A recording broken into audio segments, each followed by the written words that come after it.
일단은 금요일 8시인데 이 황금 시간대에 들어오셨다는 것은 진짜 사업 계획서 지금 작성이 급하신 분들이라고 기본적으로 생각이 들고, 그래서 거기에 대해 고민도 많으신 분들이다 라고 생각이 들어서, 일단은 오늘 세미나는 어떻게 진행할 거냐면, 아시는 분들은 아시겠지만 보통 11월에서 4월까지 정부 지원 사업에 거의 8, 90% 자금이 모두 뜨는데, 이번에 다행인지는 모르겠지만 창업중심대학이라는 그 최대 2억 원의 사업화 자금을 주는 그 사업이 그래도 지금은 아직은 공고가 뜨고 활성화가 된 상황이어서 이제 4월 초까지는 우리가 도전해 볼 수 있는 지원금이 아직 남아 있는 거죠.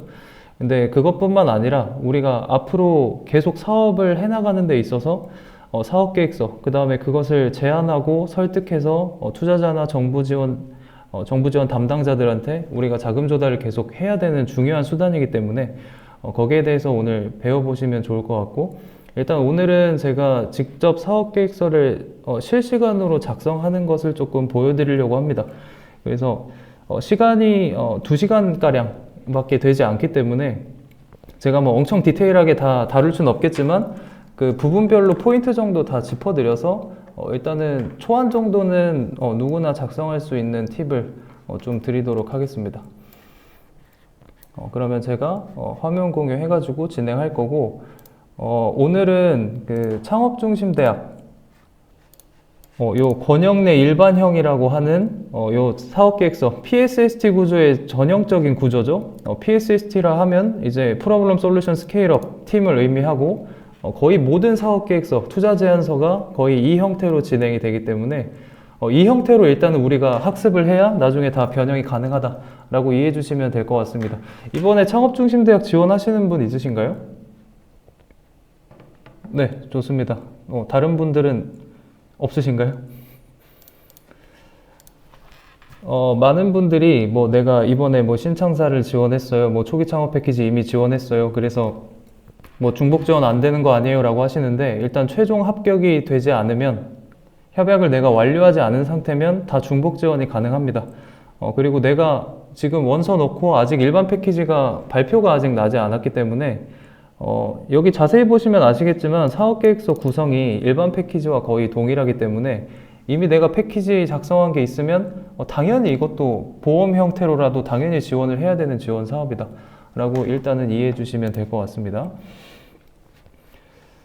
그래서 제가 사업계획서를 작성을 직접 할 건데, 일단은 그 예시가 필요합니다. 즉 아이템을 아무거나 좀 제시를 해주시면 그거에 맞춰서 조금 제가 작성하는 것을 보여드릴게요. 그래서 뭐 본인의 아이템을 구체적으로 말할 필요는 없고, 뭐 간략하게 설명만 해주시면 그거 기준으로 일단은 제가 시연을 해보겠습니다. 네, 혹시 아이템 뭐 아무거나 자기 아이템을 그냥 키워드 정도만 오픈해 주실 수 있는 분 있으실까요? 네. 네. 네. 핵심적인 거 하나만 말씀해 주시겠어요? 짧게. 네.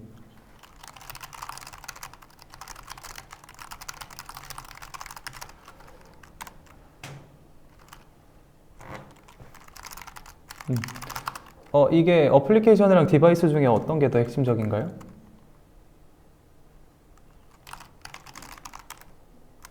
좋습니다. 네, 알겠습니다. 그러면 우리가 맞춤형 안경을 만들기 위해서 이 어플리케이션을 활용하시는 거죠? 네, 일단 그렇게 인지를. 안경원에서 사용한다. 네, 일단 알겠습니다. 자, 그리고 참고로 말씀드리면 여기 그 15페이지 이내로 작성해라라고 되어 있잖아요. 그래서 반드시 15페이지 내로 맞추실 필요는 없습니다. 제가 이제 1000개 넘게 사업계획서를 직접 컨설팅하고 멘토링한 결과 제가 회계 분석도 돌려봤는데 큰 상관관계는 없다. 그래서 페이지가 15페이지를 넘는다 그래서 무조건 탈락시키고 이건 아닙니다.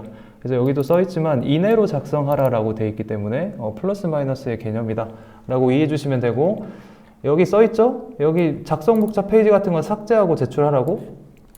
이게 주간기관 매니저 입장에선 좀 짜증나거든요, 이런 거 그대로 제출하면. 그래서 반드시 디렉션 따라서 이거 다 지워주셔라 라고 보시면 되고, 가끔 이제 이렇게 엇나가는 거 있을 거예요. 뭐 컨트롤도 안 되고 이게 어떻게 된 거냐, 이거 그냥 더블 클릭 하셔가지고 글자처럼 취급을 풀어주시면 됩니다. 그럼 자연스럽게 여기로 돌아간다 라고 이해하시면 됩니다. 자, 그리고 창업 아이템명을 정하실 때는 들어가야 될 요소들이 있는데, 일단은 우리 문제인식이 드러나야 되고요. 그 다음에 우리 타겟이 들어가야 되고, 우리 기술이 들어가야 되고, 우리 아이템 이름이 들어가야 됩니다. 자, 그래서 예를 들어서 그 안경원에서 사용하는 이 파라미터 측정 컨설팅 어플리케이션이라고 한다면 이거 자체를 쓰는 기보다는 예를 들어서 맞춤형 안경을 만드는데 오랜 시간이 걸리는 안경원을 위한 AI 비전 뭐 파라미터 측정 어플리케이션 땡땡, 이렇게 쓰는 게 훨씬 더 직관적이라는 거죠. 그래서 여기 맞춤형 안경을 만드는데 시간이 걸린다 라는 이제 문제인식이 여기 드러난 거고, 그 다음에 안경원을 타깃하는구나가 여기 드러난 거고요. 그 다음에 AI 비전을 활용하는구나, 그래서 AI 기술이 들어갔구나 라는 걸 여기서 힌트를 주는 거고, 그 다음에 거기에 대한 정의, 어플리케이션을 만드는구나, 여기까지 들어가야 되고요. 그 다음에 아이템 이름은 정해야 돼요. 왜냐면 앞으로 본문에서 계속 우리 아이템을 언급을 해야 되는 시간이 있을 텐데, 그때마다 뭐 시제품은 혹은 이 AI 파라미터 측정 어플리케이션은 이렇게 계속 지칭할 수는 없잖아요. 그래서 아이템 이름이 정해지면 된다. 그래서 지금은 뭐 AI 안경, 뭐 AI 안경이라고 할게요. 일단은 이런 식으로 해서 일단 정의는 내려야 된다라는 거죠. 그래서 이렇게 하면 창업 아이템명이 잘 완수가 되는 거고, 자, 그 다음에 여기 산출물을 쓰라고 되어 있는데 제일 좋은 방법은 여기다가 바로 그 사진 때려 넣는 겁니다. 시제품 사진. 만약에 우리가 어플리케이션이라고 한다면 여기는 이제 UX UI 이미지가 들어가면 되는 거겠죠? 그래서 심사위원이 그냥 이 일반 현황을 보자마자 그냥 이런 아이템이구나 라는 거를 바로 알 수 있게 하는 게 좋다 라는 겁니다. 자, 그리고 이 부분은 뭐냐면 우리가 시제품을 정의를 해야 되는데 예를 들어서 우리는 어플리케이션 일식이다, 뭐 웹이랑 뭐 앱이다, 이렇게 일단 정의를 내려야 이 사람들이 8개월, 10개월 후에 어떤 거를 완성하겠구나 라는 게 정의가 된다는 거죠. 만약에 우리가 제조라고 한다면 뭐 안경 뭐 100개 이런 식으로 내가 뭐를 몇 개를 만들 건지 이렇게 딱 정의를 내리고 그 다음에 진행을 해야 된다 라고 이해해 주시면 될 것 같습니다. 자, 그리고 여기 조직 구성 현황 보시면 일단 대표자랑 일반 직원이 있는데 대표자는 일단 여기 쓰시면 안 됩니다. 대표자 본인을 제외하고 써야 되기 때문에 공동대표나 뭐 이사나 대리나 이렇게 된 거고요. 여기 보유 역량 보시면 경력이나 학력을 쓰게 돼 있는데 이거는 모든 경력이나 학력을 다 쓰는 건 아니고 해당 포지션에 맞는 경력이나 학력만 강조를 해주시면 됩니다. 그리고 구성 상태 같은 경우는 완료랑 예정으로 나눠져 있는데 극초기 스타트업들이 제일 조금 어려워하는 게 저 팀원이 아무도 없는데 이거 너무 페널티 먹는 거 아니에요? 라는 질문들을 많이 하시거든요. 그래서 만약에 내가 팀원이 아주 없는 상황이다 라고 하시면 이 예정인 거를 좀 많이 활용하시면 좋아요. 예를 들어서 내가 팀원이 한 명밖에 없어서 일단 공동대표는 그대로 놔두고 팀원 같은 경우는 사원급, 얘도 사원급이고 홍보 및 마케팅 인력이 있고 제조 유통 전문가를 할 거야. 근데 여기 보면 아직 뽑은 게 아니니까 우리가 원하는 보유 역량 땡땡학 관련해서 몇 년 이상의 경력이 있으면 된다. 이거는 되게 러프하게 쓰시면 됩니다. 그래서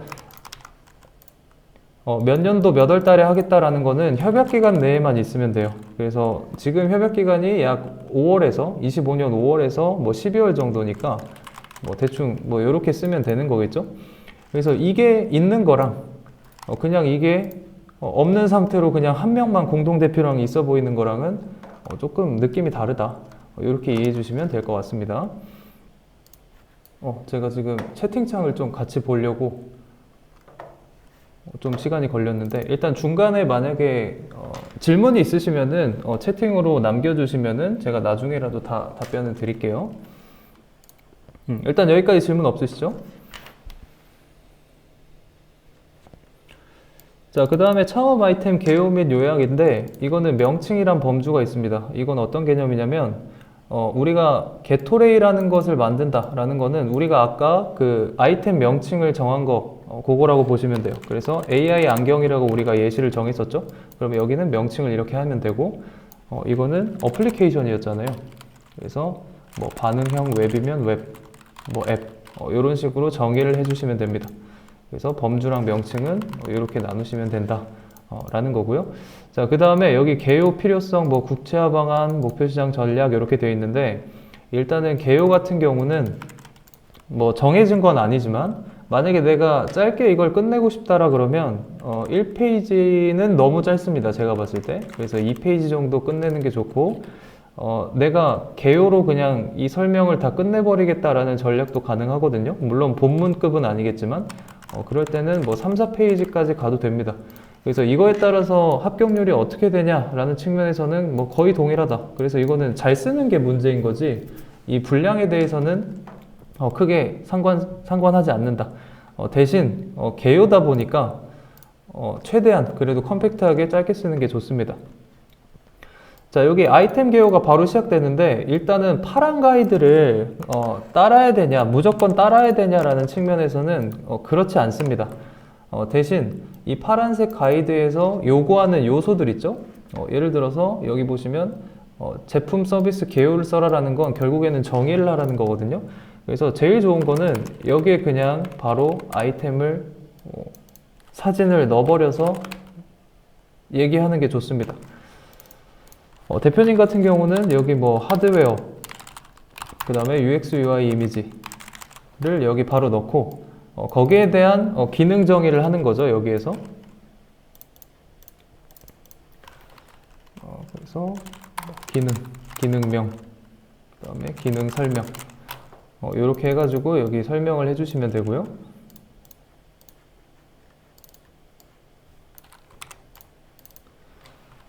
대표님 어떤 기능이 있죠? 뭐 예를 들어서 뭐 AI 비전 센싱 기능이 있는데, 이 기능이 왜 필요하냐면 사람 윤곽을 스캔을 떠서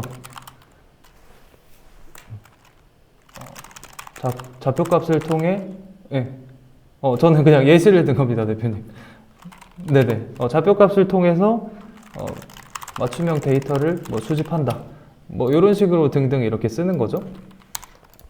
그래서 뭐 기능 2, 기능 3 이런 식으로 해서 내가 협약기간 내 시제품에 다 넣을 기능을 여기 정의를 하고 그 다음에 다음으로 넘어가 주시면 됩니다. 그래서 여기 뭐 고객 혜택이 뭐냐 라고 써 있는데, 만약에 여기서 더 욕심을 내실 거면 이거를 다시 칸을 나눠서, 우리가 기능이랑 기능 설명으로만 끝내면 조금 애매할 수 있어요. 그래서 이걸 왜 만든 거지? 이 기능이 왜 필요한 거지? 라고 될 수 있는 거죠. 그래서 여기는 기능에 대한 그 소비자 밸류를 쓰시면 됩니다. 이걸 실제로 사용할 때 그 사람들이 무엇이 좋냐라는 거죠. 그래서 AI 비전 센싱을 하면은 치수 재는 속도가 뭐 80% 증가한다. 그래서 뭐 인건비 감소된다. 뭐 이런 식으로 논리를 써가지고 우리 기능이 우리 타겟 고객한테 어떤 밸류를 주는지 그냥 이렇게 심플하게 정리를 하고 그 다음에 넘어가면 됩니다. 그래서 개요는 그렇게 빡세게 쓸 필요는 없다 라고 이해해 주시면 될 것 같아요. 자, 그 다음에 배경 및 필요성인데, 여기는 이제 두 가지로 나눌 수 있어요. 그 내적 동기가 있고 외적 동기가 있습니다. 내적 동기 같은 경우는 이제 내 스토리가 강점일 때, 뭐 예를 들어서 저는 안경원에서 10년 이상 일을 했었는데 거기에 대해서 이런 문제점이 있는 걸 보고 시작했다라는 게 될 수도 있고, 외적 동기 같은 경우는 뭐 안경원 시장이 점점 커지고 있는데 거기에 대해서 내가 시장 기회를 보고 들어갔다 라는 논리도 쓸 수 있는 거죠. 근데 중요한 건 이거는 지금 개요 부분이잖아요. 그래서 개요 부분에는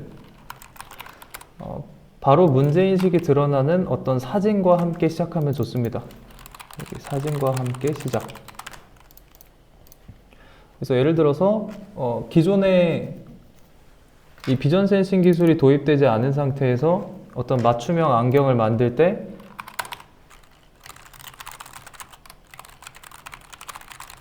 고생하는 사진, 뭐 계속 새로운 안경을 몇 개씩 써보고 뭐 치수 재고 약간 이런 사진을 여기 넣고 거기에 대해서 이제 설명을 하는 거죠. 저는 경력이 어디에 있는데 뭐뭐와 같은 문제가 있습니다. 이런 식으로 논리를 해서 일단 배경 및 필요성을 설명을 하는 겁니다.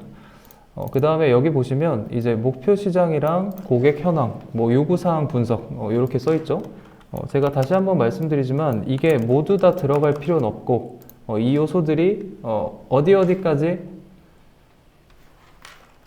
적재적소에 그냥 들어가 있으면 됩니다. 사업계획서 전체를 봤을 때.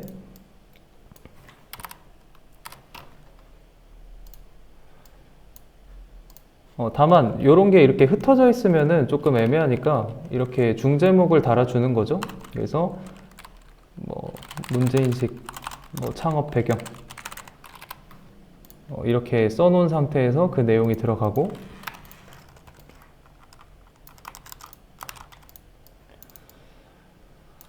그 다음에 여기 시장을 쓸 때는 항상 제가 추천드리는 건 그 탐샘솜이라는 구조이죠. 혹시 이거 처음 들어보시는 분 있으신가요? 이 구조에 대해서? 제가 이걸 다 설명할 시간은 없을 것 같아서 일단 얘기를 드리면, 이건 일단 전체 시장, 그리고 유효 시장, 뭐 수익 시장 이렇게 나눈 시장을 의미하고, 수익 시장은 우리 1차 타겟에 거의 해당이 됩니다. 예를 들어서 우리가 안경원 시장에 들어간다라고 얘기하면 그 다음 시장은 뭐 안경 전체 시장이 될 수 있고, 그 다음은 뭐 글로벌 뭐 맞춤 안경 시장 뭐 이렇게 될 수도 있겠죠. 그래서 수익 시장은 유효 시장에 포함된 우리 1차 작은 타겟을 의미하는 거고, 전체 시장은 유효 시장을 또 포함하는 전체 시장을 얘기하는 건데, 왜 이런 구조로 시장 조사를 하냐면, 보통은 스타트업들은 되게 니치한 아이템으로 시작을 하기 때문에 1차 타깃만 시장 조사를 하면 보통 되게 작아 보입니다, 시장 자체가. 그래서 예를 들어서 어떤 사람들은 우리 1차 타깃이 300억 시장이야 라고 하면 엄청 커 보이지만, 사실 정부 지원 사업 그 담당자들이 바라보기에는, 심사위원들이 바라보기에는 투자자 시각에서 바라보는 경우가 많기 때문에 이게 300억 시장이 절대 큰 시장이 아니거든요. 예를 들어서 우리가 경쟁사가 뭐 2개, 3개, 5개만 돼도 이거 바로 5등분 돼버립니다. 우리가 그냥 정량적으로 먹을 수 있는 시장이. 그래서 제가 추천드리는 건 충분히 큰 시장이라는 걸 어필을 하셔야 되는데, 적어도 1천억대 이상 시장으로 어필을 하셔야 됩니다. 근데 대부분의 스타트업들이 아까 말씀드린 대로 니치한 시장이기 때문에 1차 타깃으로 1000억대를 노리는 게 많이 어려울 수 있습니다. 그래서 유효 시장 전체 시장을 같이 나타내는 거예요. 안경원 시장보다는 안경 전체 시장이 훨씬 크겠죠. 이거는 실제로 1000억대에서 조 단위 시장이 될 겁니다. 전체 시장은 글로벌이니까 당연히 그거보다 클 거고. 그래서 이런 식으로 나타내야 우리 시장이 작아 보이지 않는 효과가 있어요. 그리고 심사위원 입장에서도 우리가 앞으로 어떤 시장으로 진출할 수 있는지 미리 로드맵을 볼 수 있기 때문에 이거는 양쪽 다 유리하다. 그래서 탐샘솜 구조로 쓰시는 게 좋고, 이거 같은 경우는 인터넷 검색해 보시면 많은 양식이 있을 거기 때문에 그거 참고하셔서 진행을 해 보시면 좋을 것 같고, 그리고 여기는 시장 성장 증거를 같이 제시하는 게 좋습니다. 보통은 이제 그래프로 그 CAGR이라고 하죠. 이제 연평균 상승률, 이 시장이 평균적으로 상승하는 것을 구하시면 돼요. 이거는 뭐 구글링을 하셔도 좋고 GPT한테 물어보셔도 좋고, 하여튼 시장을 조사를 해서 이 수익 시장, 유효 시장, 전체 시장이 계속 상승하고 있다는 증거를 여기 나타내시면 됩니다. 그래서 보통 우상향하는 그래프로 나타낼 수도 있고, 만약에 이 시장이 충분히 큰 시장이다. 뭐 예를 들어서 이미 1조 원 시장이야, 우리가 노리는 시장이. 그러면 이게 크게 늘어나지 않을 수 있거든요. 오히려 그 플랫할 수 있어요. 즉 막대 그래프가 상승하는 거 없이 그냥 플랫할 수 있다는 거죠. 그럴 때는 그냥 견고하게 이 시장이 계속 유지되고 있다. 줄지도 않고 늘지도 않지만 견고하게 유지되고 있어서 이 시장에 충분히 들어갈 가치가 있다. 이렇게 이제 서술을 하시면 됩니다. 자, 그리고 제가 말씀드린 것들은 이거를 다 그 이미지화, 시각화 하시는 게 좋거든요. 그래서 여기는 이제 탐샘송 그래프 같은 게 들어가고, 여기도 이제 뭐 꺾은선 그래프나 이런 게 들어가겠죠. 그러면 우리가 이미지를 항상 제시를 할 때는 그 이미지에 대한 내용, 그 주제를, 설명을 여기 바로 아래 칸에 써주시는 게 좋습니다. 예를 들어서 목표시장 현황, 그리고 목표시장 성장 증거, 이런 식으로 표시를 하셔가지고 들어가는 게 훨씬 더 이해하기 쉽다는 거죠. 그래서 이 그래프는 보기만 해도 다 알 거야 라고 생각하지 마시고 바로 직관적인 그 이해를 위해서 이런 것들을 다 달아주시는 게 좋다라는 겁니다. 자, 그리고 여기 옆에 써있죠. 목표 시장의 현황이랑 뭐 요구사항을 분석해라 이렇게 되어 있는데, 뭐 요건 간단합니다. 이제 현황을 보시면 우리 1차 타겟은 뭐뭐 시장이고, 이 시장은 땡땡년 기준으로 땡땡억 규모다. 그리고 앞으로 연평균 땡땡 % 이상 지속 성장하고 있어서 뭐 전도 유망하다. 뭐 이런 식으로 일단 서술을 하는 거죠. 자, 그 다음에 경쟁 현황에 대해서 쓰시면 되는데, 이거는 뭐냐면 그 우리 아이템이랑 유사한 그 기업들이 얼마나 있는가에 대해서 그냥 서술을 하시면 됩니다. 여기서 경쟁사가 없다고 서술하는 것 자체가 우리한텐 약점일 수 있어요. 왜냐면 경쟁사의 정의 같은 경우는 꼭 회사가 아니더라도 그 잠재 고객들이 이 맞춤형 안경을 만들 때 힘이 드니까 그거를 해소할 수 있는 모든 수단과 방법이 다 우리 경쟁 현황이 되는 것이기 때문에 거기에 대해서 서술하셔도 돼요. 예를 들어서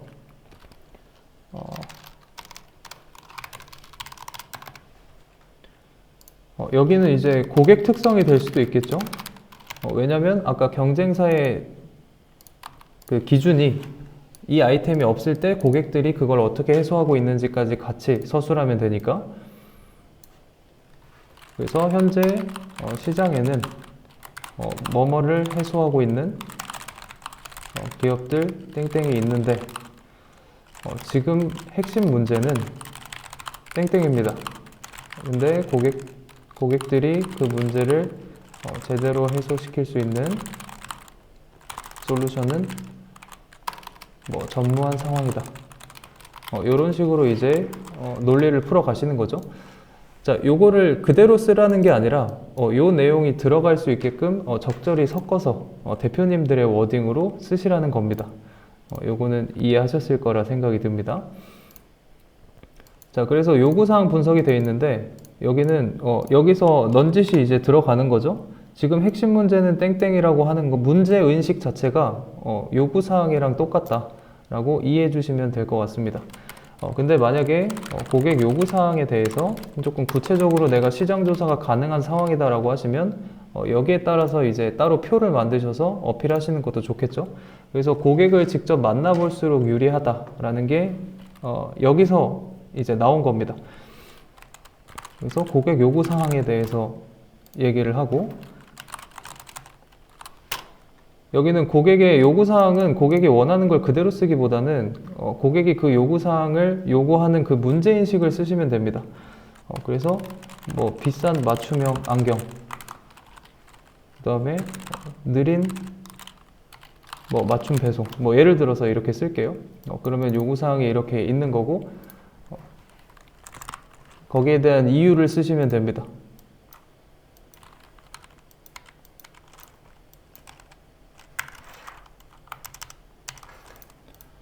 근데 이유만 그냥 이렇게 쓰면 안 되니까 여기에 이제 해결책 같은 걸 쓰는 거죠. 우리 솔루션을. 그래서 우리 기능이랑 연결시켜서 우리는 그 이유에 대해서 어떻게 이거를 해결하겠다라고 짤막하게 이렇게 매칭을 해서 정리를 하는 것도 좋은 방법입니다. 그래서 이 정도 내용을 채워서 일단 진행을 하시면 되고요. 자, 그리고 이것도 똑같은 논리입니다. 여기 보시면 그 내용이 넘어갔죠? 요거 당황하시는 분들 많은데 요것도 똑같이 더블 클릭하셔가지고 글자처럼 취급을 푼 다음에 이건 이제 글자가 아니라 표가 된 겁니다. 글자는 나눠지지 않기 때문에 이렇게 안 나눠지고 넘어간 거죠. 그래서 여기 나눔으로 하시거나 뭐 셀 단위로 나눔을 하시거나 해서 이렇게 깔끔하게 나눠지는 걸 볼 수 있죠. 그래서 요럴 땐 요렇게 해소하시면 된다 라는 겁니다. 자, 여기 이제 현황 및 구체화 방안인데, 자, 이거 같은 경우는 우리 아이템에 대한 단계를 쓰시면 돼요. 여기 보시면 뭐 사업 신청 이전의 개발 뭐 준비 현황이나 이거를 써라 라고 되어 있는데, 이거를 고지고대로 쓸 필요는 없을 것 같고, 제 생각에는.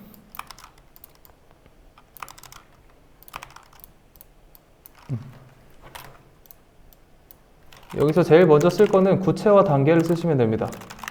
구체화 단계는 어떤 단계가 있냐면 아이디어 단계가 있고요. 그 다음에 시제품 단계가 있고요. 뭐 MVP 테스트 단계가 있고요.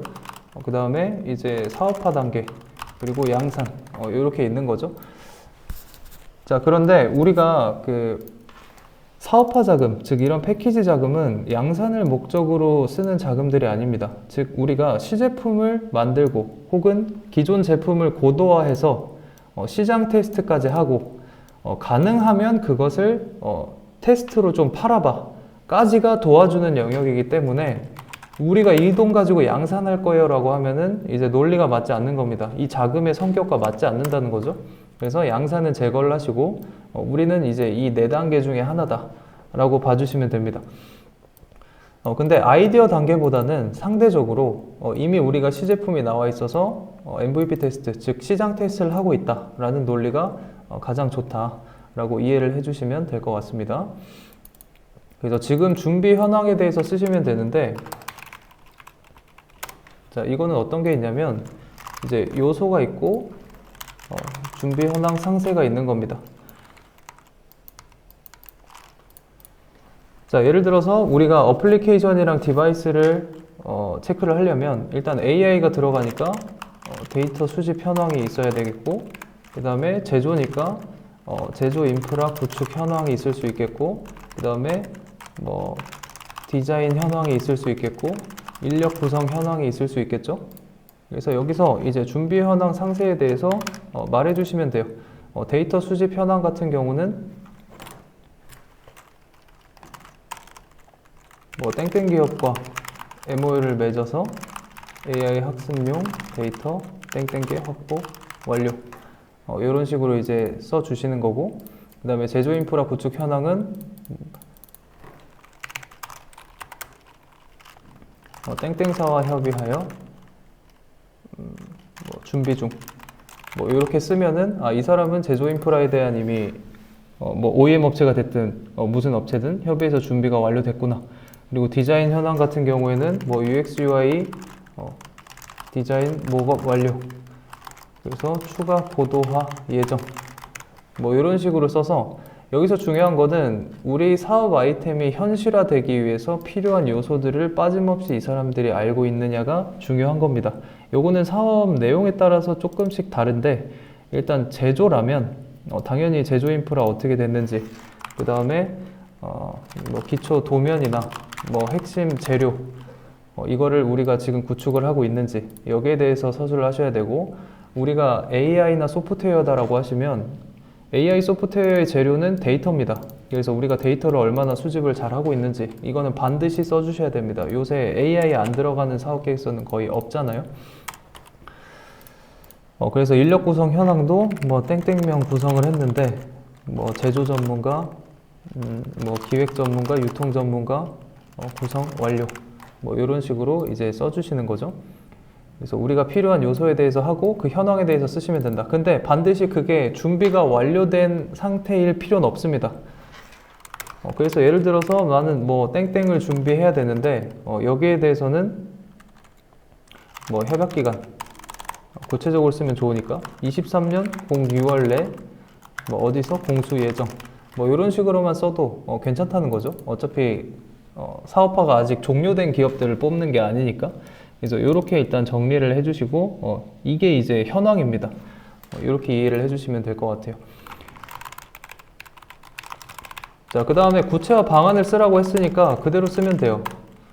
구체화 방안은 뭐냐면, 자, 우리가 아이템을 만드는 데 있어서 직접 만든다. 그 다음에 외주로 맡긴다. 이 부분이 있겠죠? 자, 근데 여기서 중요한 거는 우리가 직접 만드는 것에 특정 영역은 있어야 돼요.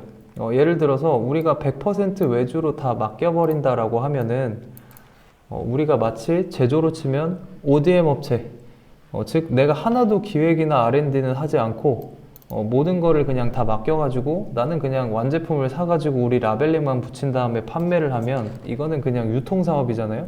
그래서 그렇게 쓰시면 안 되니까 요걸 주의하셔야 됩니다.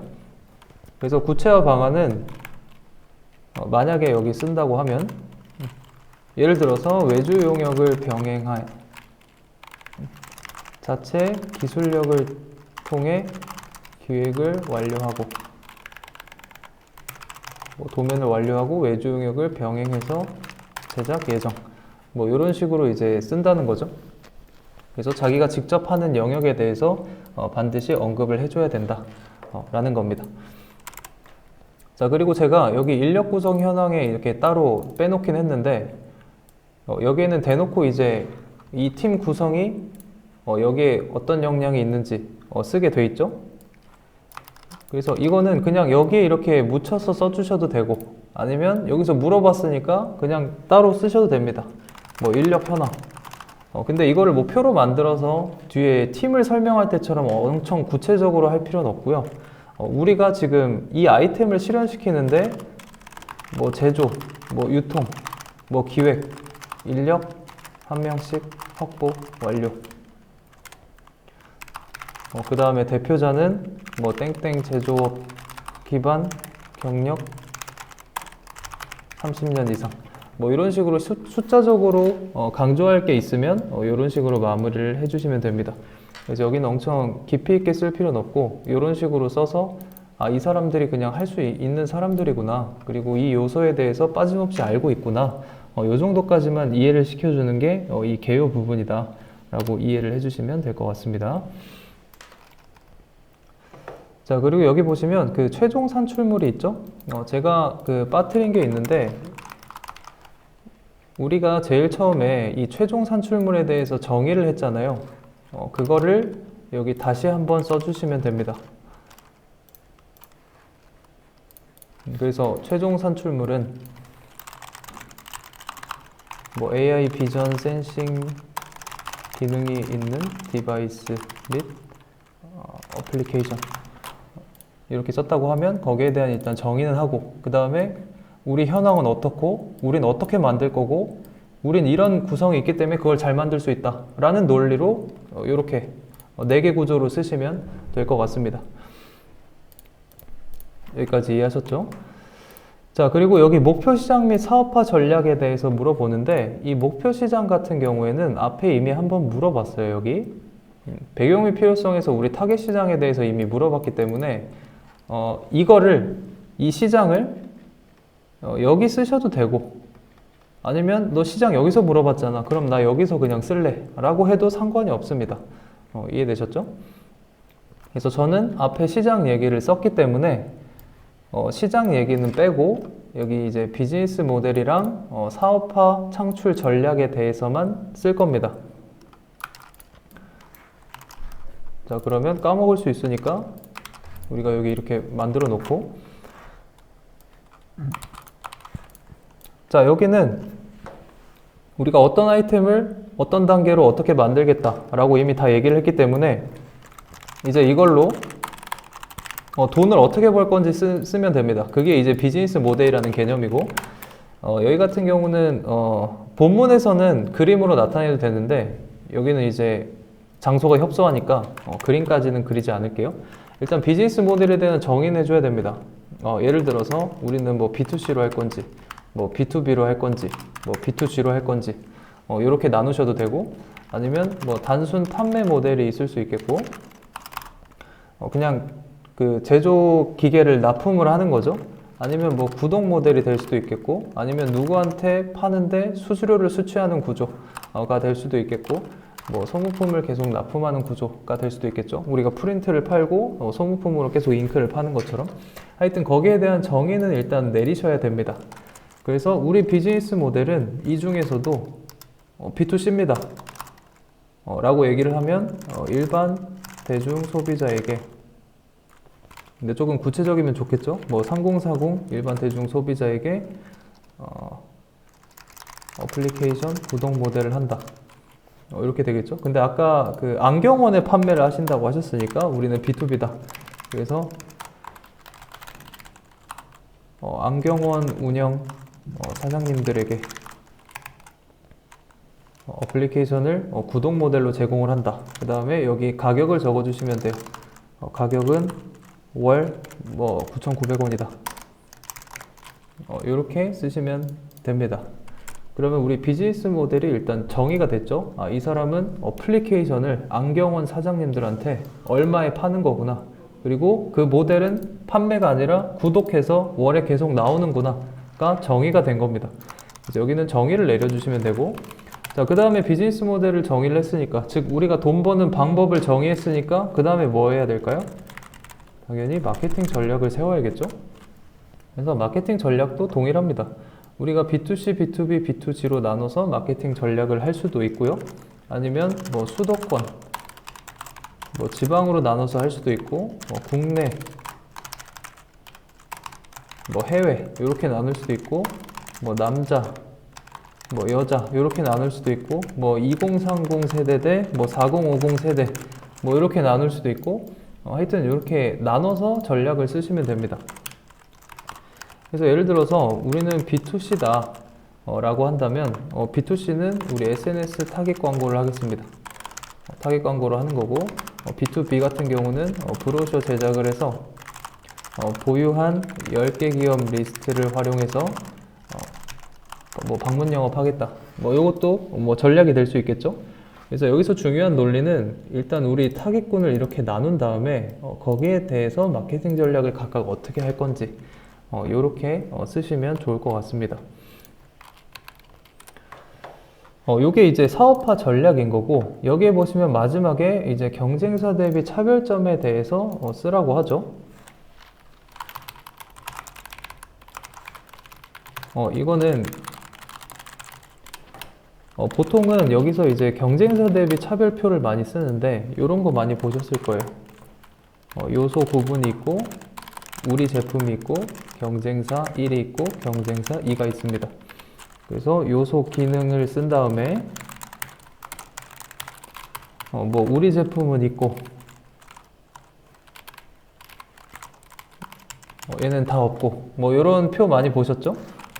그래서 요 자세한 설명은 이제 우리가 본문에서 할 것이기 때문에 이 경쟁사 대비 차별표를 여기 제시를 해서 놔두셔도 되고, 근데 만약에 이런 레이아웃이 조금 허락한다라고 하면은 경쟁사 대비 차별점은 매우 중요한 부분이기 때문에 추가적으로 정리를 해주시면 좋아요. 그래서 차별화 포인트 첫 번째가 뭐냐면 뭐 압도적인 생산 속도. 자, 우리가 차별화 포인트를 얘기할 때는 논리가 이미 정해져 있습니다.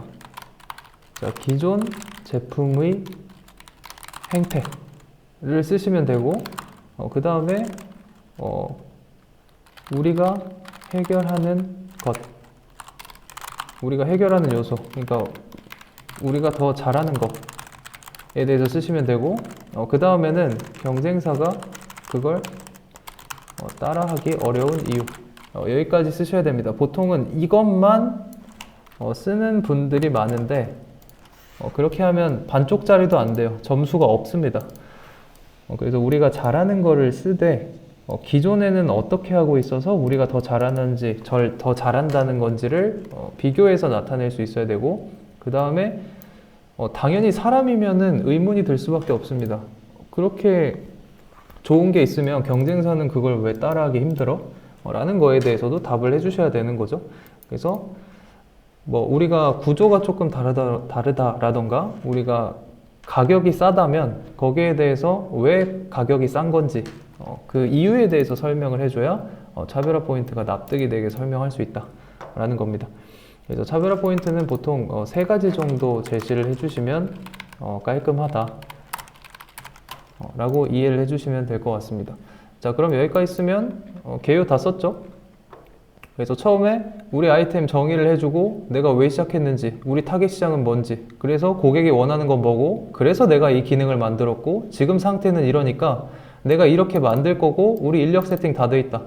자, 그리고 우리 돈 이렇게 벌 거고, 모객을 이렇게 할 거고, 우리는 이래서 경쟁력이 있는 거야 라는 논리로 마무리하고 그 다음에 넘어가면 돼요. 그 다음에 여기 사진 이미지 같은 경우는 도면을 넣어도 되고요. 뭐 내가 넣을 게 진짜 없다 그러면 뭐 특허를 넣어도 되고 인증을 넣어도 되고 뭐 와이어프레임이라고 하죠.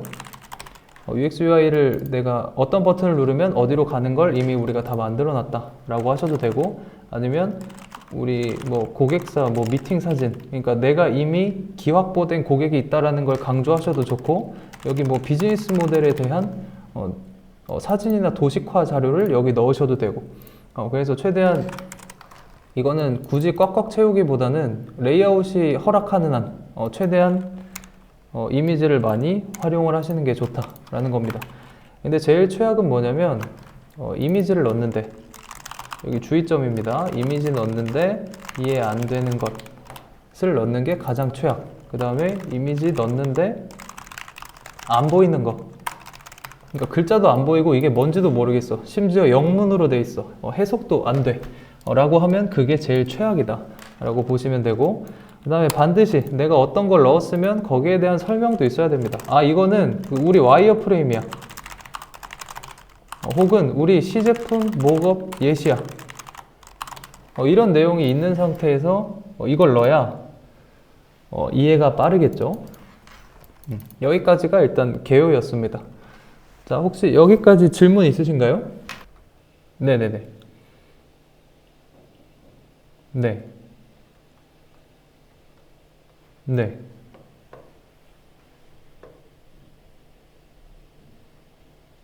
네.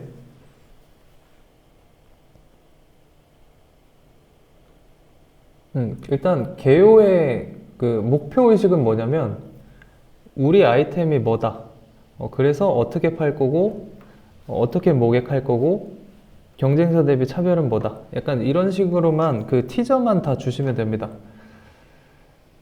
그래서 제 플로우대로 만약에 따라서 쓰시면 거기에 대해서 약간 빈틈없이 논리적으로 쓰실 수 있을 거예요. 당연히 여기 시장 조사를 내가 더 했다면 더 많이 뭔가 쓰고 싶겠죠. 근데 그거는 이 시장을 타겟이 뭐고 특성이 뭐고, 그래서 어떻게 우리가 솔루션 기능이 나왔고 여기에 대해서 도움이 되는 부분이 있으면은 굳이 넣으셔도 되는데, 그게 없어도 이게 이해가 된다 라는 측면에서는 과감히 생략을 좀 하셔야 됩니다. 그래서 제가 꼭 필요한 내용만 썼다 라는 의도로 갖고 썼음에도 불구하고 벌써 이미지만 따지면은 여기 3페이지죠 벌써. 그래서 이런 식으로 되는 거여서 개요는 생각보다 많이 덜어내셔도 됩니다. 대신 제가 지금 컴팩트하게 나타낼 수 있었던 이유는 뭐냐면, 다 이런 이미지들, 그 다음에 이렇게 표로 정리한 구조도 이런 것들이 직관적으로 이해하기 편하게 구성을 했기 때문에 그 생략이 가능한 거지, 만약에 이거 다 없이 줄글로만 여기 이렇게 다 써져 있었다면 당연히 이해하기 어렵겠죠. 읽기도 싫고. 그래서 적재적소의 시각화나 이런 표나 이런 정리를 잘 활용을 하셔야 된다라는 겁니다. 답변이 좀 됐을까요, 대표님? 네. 그 다음에 이제 본문인데, 제가 본문을 다 설명을 세세하게 드릴 시간은 없을 것 같아서 일단 포인트만, 그리고 주요 그 논리 구조만 조금 설명을 드리도록 하겠습니다. 자, 일단 창업 아이템 배경 및 필요성인데, 여기도 파란 가이드로 뭐라고 써라 라고 나와 있죠. 근데 제가 생각할 때 가장 중요한 거는 뭐냐면, 그러니까 창업 아이템 배경 및 필요성의 목적이죠. 우리 문제가 진짜 심각하다는 것을 바로 알아차리게 하는 거 라는 겁니다. 그래서 어차피 심사위원들도 시간이 없기 때문에 제가 얘기하는 이 소제목, 자, 이게 대제목이고요. 이게 중제목입니다. 이건 우리가 수정해서는 안 되는 양식을 의미하고 우리가 수정할 수 있는 건 여기서부터입니다. 여기서부터 이제 쓰는 거죠. 그래서 문제가 심각하다는 걸 바로 알아차리게 하려면 어쩔 수 없이 여기 사진 자료가 들어가야 돼요. 여기 이제 사진 자료가 들어가야 된다는 거죠. 그래서 만약에 우리가 뭐 친환경 제품을 어떻게 한다, 뭐 업사이클링 어떻게 할 거다 라고 하면은 여기 뭐 버려지는 뭐 땡땡을 엄청 크게 강조해서 여기 사진으로 넣고, 그래서 보자마자 아 이거 진짜 많이 버려지고 있구나, 혹은 아 이 사람들 진짜 힘들게 이 안경을 맞추고 있구나 라는 문제인식이 바로 드러나는 사진들을 여기 바로 집어 넣으셔야 됩니다. 자, 그 다음에 이 소제목도 아주 중요한데,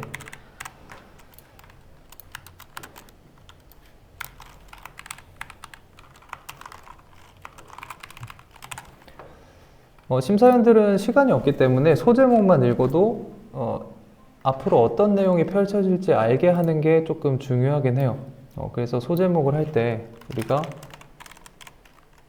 내적 동기 이렇게만 쓰는 게 제가 생각하는 최악입니다. 그래서 어떤 식으로 써야 되냐면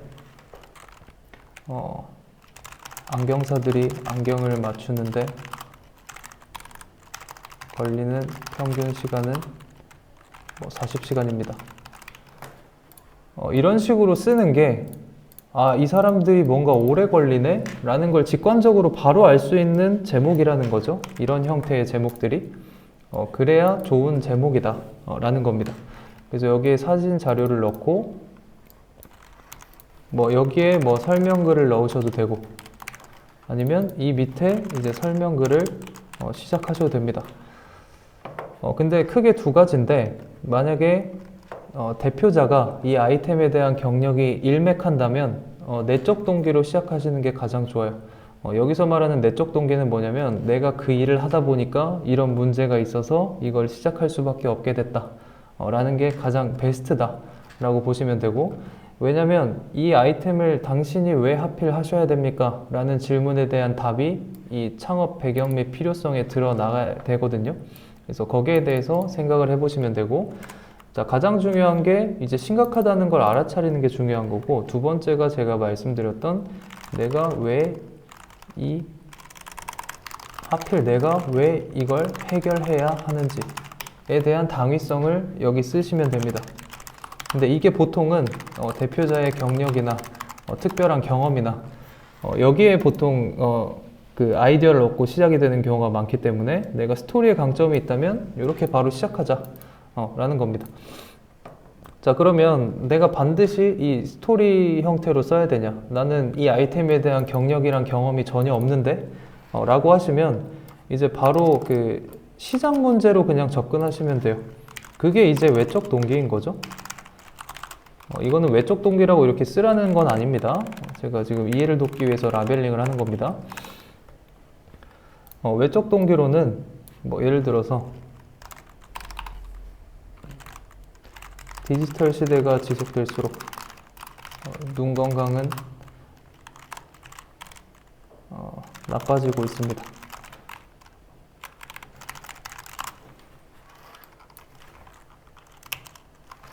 이렇게 시작해도 상관이 없다는 거죠. 이건 사실 개인적인 건 아니잖아요.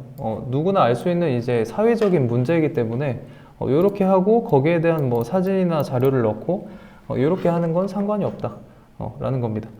그래서 문제인식은 바로 직관적으로 우리 문제가 드러날 수 있는 자료를 충분히 설명해서 내 스토리로 녹여내거나 외적으로 정량적으로 모두가 공감할 수 있는 문제 혹은 신문 기사 이런 걸로 제시를 해주시면 될 것 같아요.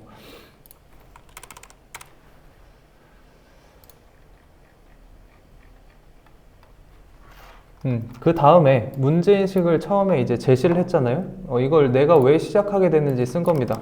그 다음에 중요한 건 뭐냐면, 자, 기존 고객들이 이걸 해결하기 위해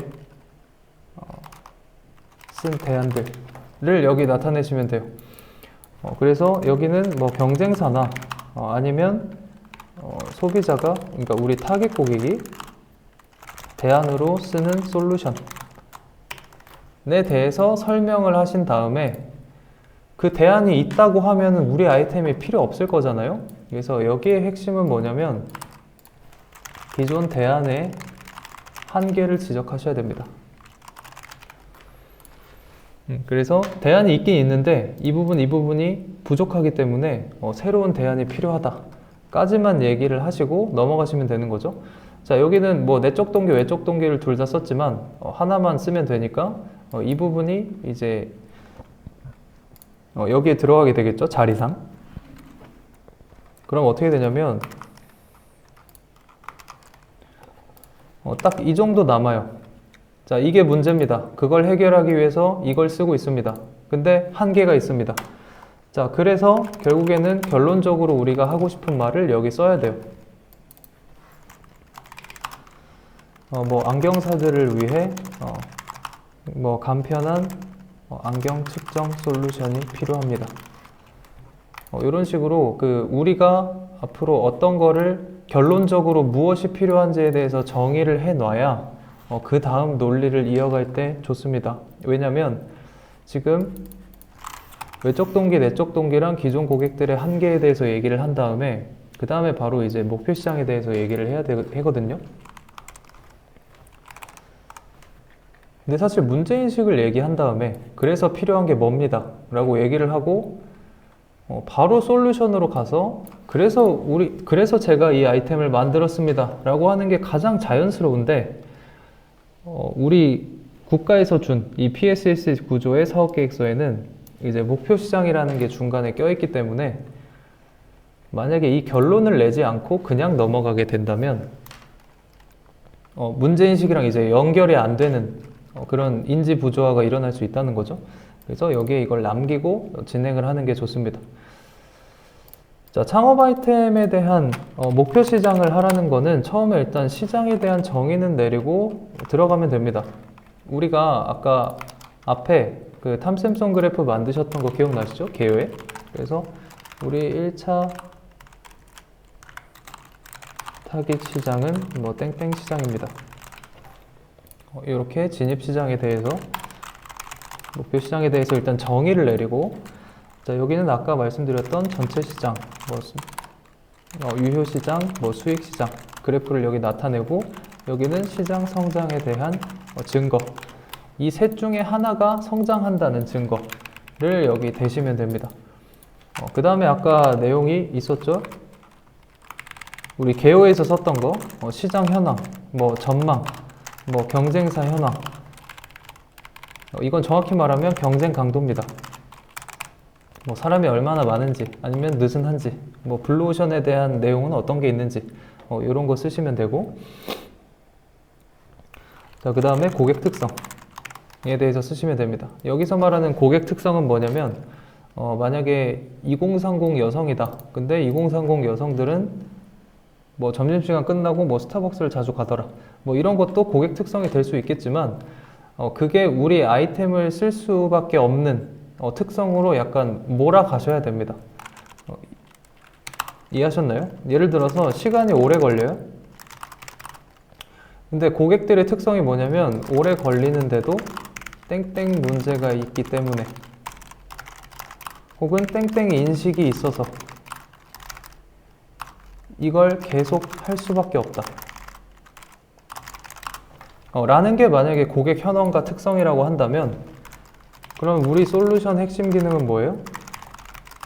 당연히 시간을 줄여줄 수 있는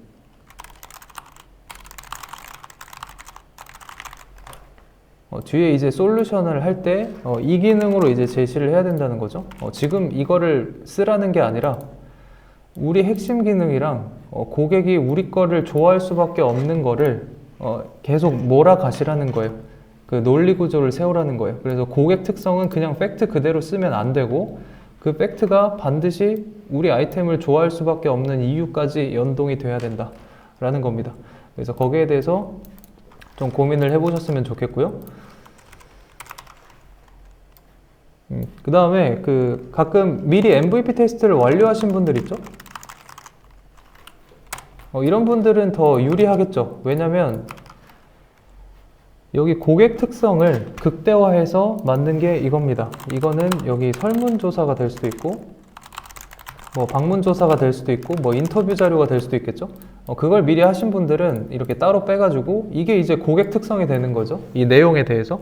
그래서 우리가 설문조사나 뭐 방문조사를 했을 때 그 팩트를 그대로 쓰는 게 아니라 우리 아이템을 좋아할 수밖에 없는 특성의 증거로 활용을 하셔야 됩니다.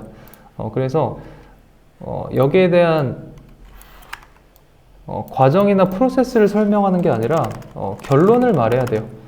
자, 내가 MVP 테스트를 이렇게 했는데 이렇게 했습니다. 저 잘했죠? 이렇게 끝내는 게 아니라 그래서 결론이 뭐냐? MVP 테스트를 해봤더니 자, 예를 들어서 MVP 테스트를 했다라고 가정해 볼게요. 자, 그럼 궁금하겠죠? 뭐 언제? 몇 명을 대상으로? 어떤 식으로? 이 내용을 일단 기본적으로 나와야 되고 그래서 결론. 자, 결론이 만약에 기능 1, 기능 2를 좋아했고 기능 3에 대한 추가 요청이 있었습니다. 혹은 기능 2에 대한 고도화 요청이 있었습니다. 그래서 결론을 어떻게 지어야 되냐면 그래서 협약기간 내에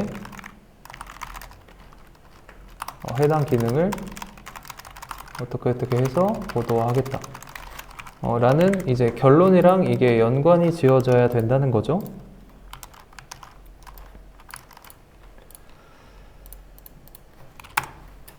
이거는 내가 이미 고객이랑 자주 만날 수 있는 상황이고 이미 테스트를 완료했을 때는 이런 식으로 쓰시면 되고 만약에 나는 그런 자료가 없다 라고 하시면 우리 고객이 우리 걸 좋아할 수밖에 없는 이유에 대해서 다시 백데이터를 제시를 해야겠죠.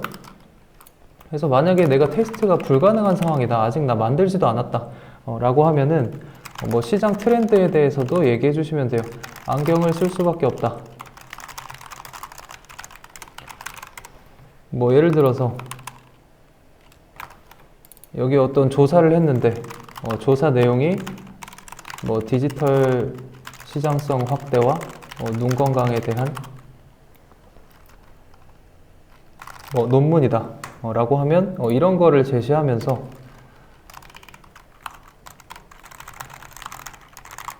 눈 건강에 악영향을 미치고 있기 때문에 시장 현황은 이렇다 라고 하는 것도 좋고, 자, 아니면 우리가 맞춤 안경을 위한 어떤 솔루션이기 때문에 이 맞춤 안경 시장이 계속 관심이 많을 수밖에 없다, 이게 트렌드다 라는 내용도 여기 쓰시면 좋겠죠. 예를 들어서 네이버 데이터 랩 혹은 구글 트렌드 이거를 조사를 했더니 맞춤 안경에 대한 키워드가 상승하고 있다 에 대한 자료를 여기 넣고 그래서 이거에 대한 수요는 계속 높아질 수밖에 없고 고객들은 이거를 좋아해 라는 증거를 이제 시장 트렌드랑 엮어가지고 어필을 할 수도 있는 거죠. 그래서 내가 테스트를 완료했다면 거기에 대한 내용을 쓰면 되고 아니면 시장 트렌드에 대한 내용을 얘기를 하면서 고객이랑 내가 엄청 가까워서 내가 만든 기능은 내 뇌피셜로 만든 게 아니라 고객이 원해서 만들 수밖에 없었다 라는 것을 계속 강조를 해야 된다 라는 겁니다. 여기까지 하시면 이제 문제인식은 다 쓰게 되는 거죠. 1-2까지. 자, 여기까지 질문 있으신가요?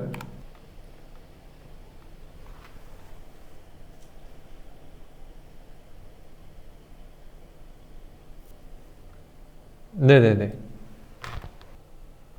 만약에 좋은 질문입니다. 일단은 내가 이 소제목에 맞추려고 내용을 끼워 맞추다 보니까 너무 부자연스러워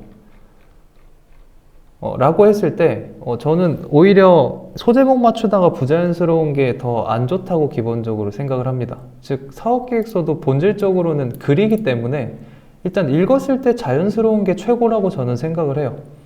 근데 다만 저는 기존에 있는 양식을 최대한 존중을 하면서 그 다음에 플로우를 자연스럽게 헤쳐나갈 수 있는 방법론, 제가 생각하는 정답에 대해서 지금 얘기를 해드리는 거여서 꼭 제 플로우대로 그대로 하실 필요는 없습니다.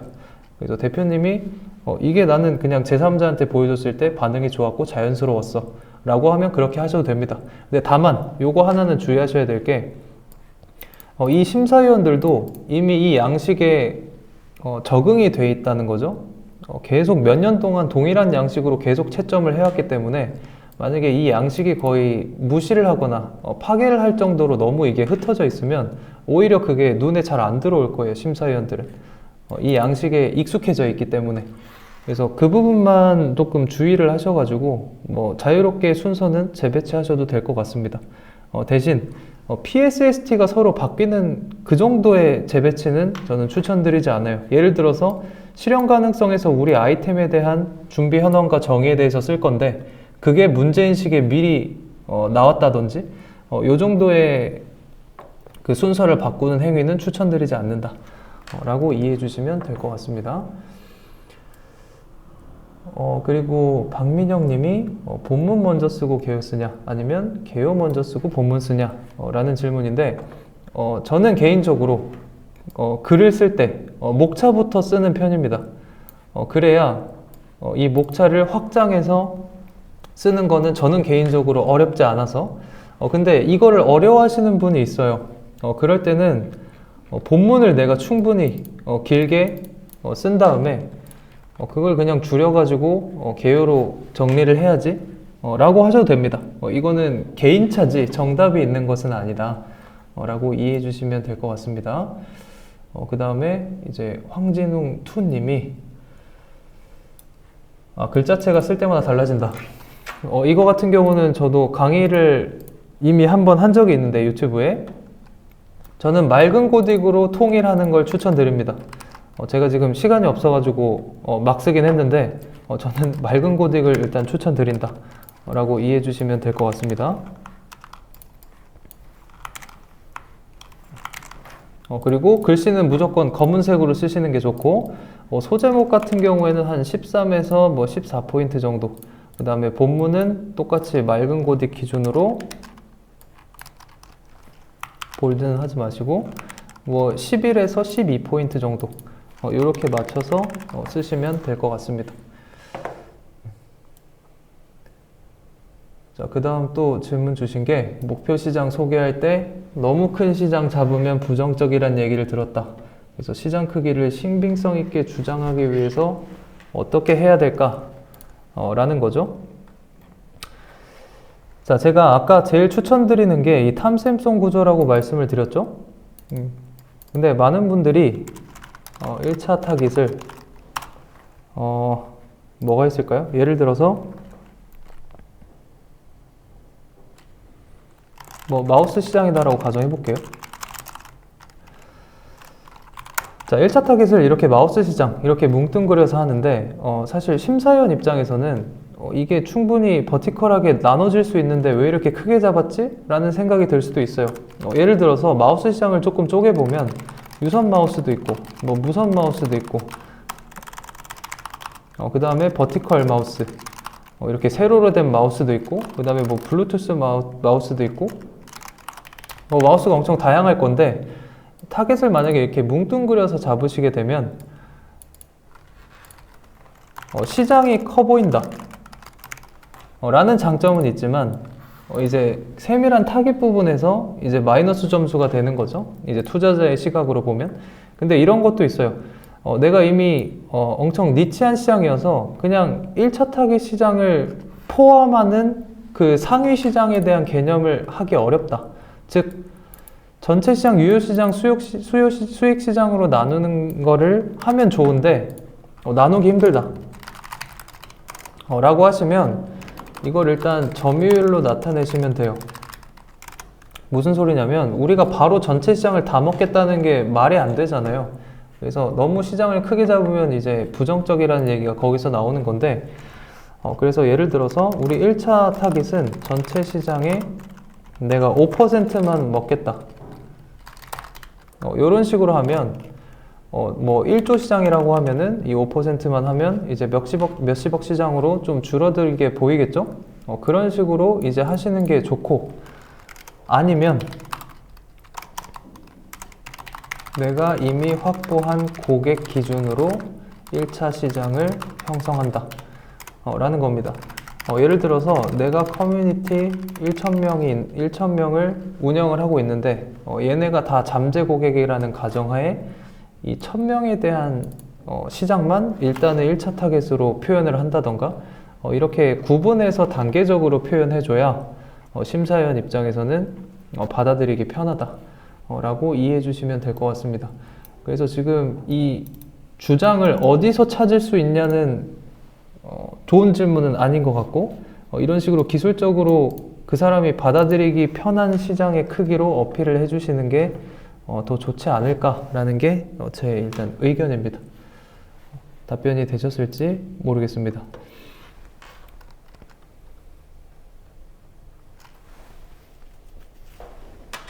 네.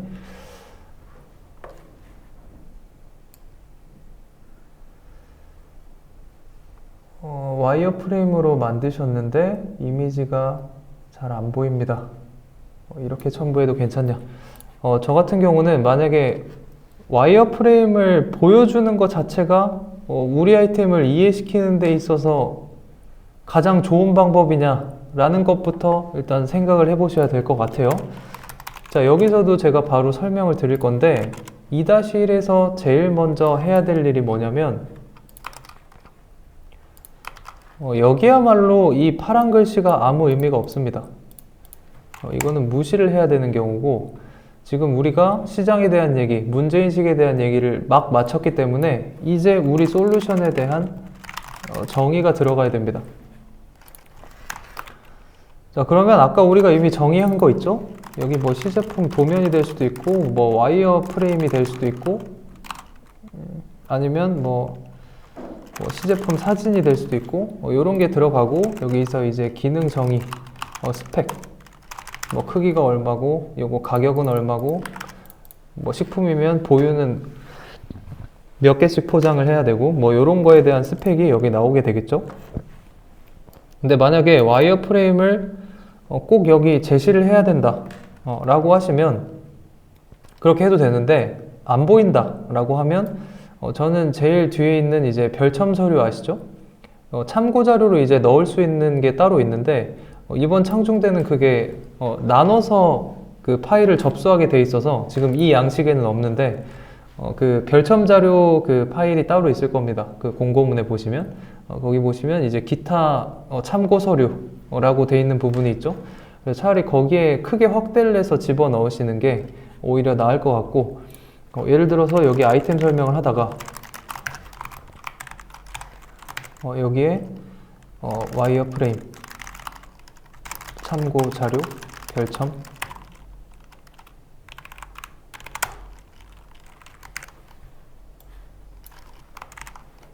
뭐 이런 식으로 이제 표현을 하시면 심사위원이 궁금하면 이걸 찾아서 보겠죠. 이런 식으로 설정을 해주시면 될 것 같습니다. 그래서 제가 여기서 다시 돌아와서 여기서 하고 싶은 말은 지금 창업 아이템 개발 개선 준비 현황에 대한 이 표현에 너무 현혹되지 말고 그냥 무시하고 우리 솔루션에 대한 정의는 일단 내리고 진행을 해야 이해가 된다 라는 겁니다. 그래서 첫 번째로 솔루션에 대한 정의를 끝마치고 두 번째로 해야 되는 건 뭐냐면 핵심 기능에 대한 정의입니다. 죄송합니다. 자, 두 번째로 해야 될 건 뭐냐면 그 사용 방법 혹은 유저 플로우를 정의를 하셔야 돼요. 이거 뭐 어려운 말이어서 그런데 그냥 사용 실제 고객이 이걸 사용하는 순서를 여기에 써야 됩니다. 자, 예를 들어서 우리가 어플리케이션이다 라고 하면은 이렇게 순서도를 만드시는 거예요. 예를 들어서 뭐 스텝 1 뭐 비전 센싱 그러면 여기에 사람이 앉아서 안면 비전 센싱 받는 사진을 여기 넣고 아니면 거기에 대한 UX UI 이미지를 여기 넣고 그 다음에 여기 해당 이미지 혹은 프로세스에 대한 설명이 있으면 되는 겁니다. 그래서 자, 비전 센싱 하고 난 다음에 데이터 수집을 통한 뭐 3D 모델링이라고 가정을 하면 여긴 당연히 거기에 해당하는 그 이미지가 처리되고 있는 이미지가 여기 들어가고 그 과정이 어떤 의미가 있는 건지 혹은 어떤 과정인 건지에 대해서 여기 또 설명을 하면 되는 거죠. 그래서 이 어플리케이션은 사람이 일단 센싱을 받고 그 다음에 모델링하고 뭐 며칠 내에 완제품이 나와서 배송이 되는 구조구나, 이렇게 사용자가 이용을 하는 거구나 라는 걸 이해를 시켜야 됩니다. 이해가 먼저입니다. 가장 최악의 사업계획서는 우리 아이템이 뭔지도 잘 모르겠고 어떻게 사용하는지도 모르겠고 그 상황에서 계속 비즈니스 모델 우리 돈 이렇게 벌 거고 이렇게 잘 준비하고 있어요, 계속 이것만 어필하니까 그냥 머릿속에 남는 게 하나도 없는 거예요. 솔루션에 대한 정의가 명확하게 내려지지 않았기 때문에. 그래서 이 두 부분이 제일 중요하다, 2-1번에서는. 이렇게 이해하시면 되고, 자, 그 다음에 우리는 기술 기업을 투자를 해주는 거잖아요, 기본적으로 정부는. 그래서 핵심 기능에 대한 정의가 들어가야 됩니다.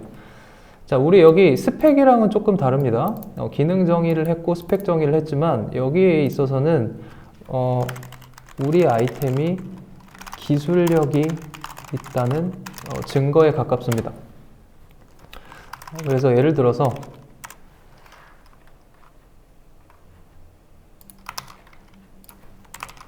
자, 이것도 이렇게 해서 여기에 대한 뭐 핵심 알고리즘, 뭐 구조도 이런 걸 넣은 다음에 뭐 거기에 대해서 뭐 데이터 처리, 그 다음에 뭐 AI 학습 방법론, 그 다음에 뭐 정확도에 대한 뭐 자체 평가 지표 결과, 뭐 이런 거를 같이 제시를 해줘서 우리가 이런 기술이 있기 때문에 핵심 기능이 이거구나,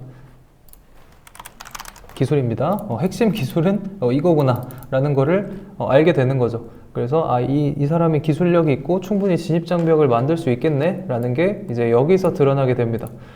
그래서 이거는 꼭 대단한 걸 쓸 필요는 없고, 뭐 우리 AI 기술 엄청 좋아요, 뭐 요런 모든 기업이 다 그럴 수는 없을 테니까. 그래서 이 핵심 기술이라는 거는 결국 노하우까지 포함입니다. 그래서 이걸 만드는데 뭐 봉제선을 이렇게 숨길 수 있는 기능은 이 기능밖에 없기 때문에 우리가 경쟁력이 있는 겁니다 라는 것을 여기 써주시면 됩니다. 이해하셨죠? 그리고 만약에 핵심 기술이 제조 과정 혹은 공정에서 이루어진다면 거기에 대한 것도 어필을 해주시는 게 좋습니다. 그래서 이것도 동일하게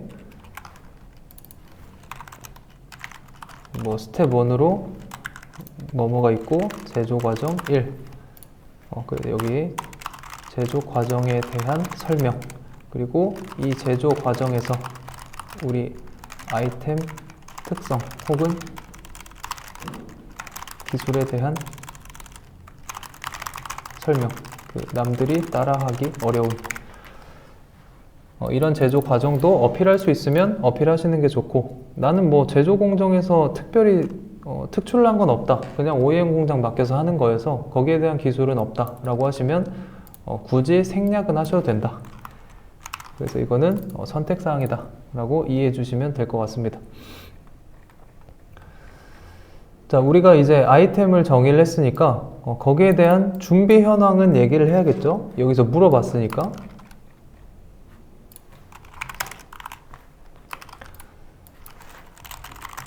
자, 준비 현황은 무엇이 있냐 라고 하면 이거는 내가 사업에 필요한 요소를 알고 있고 그 핵심 요소를 다 준비했다 라는 것을 어필을 해주시면 됩니다.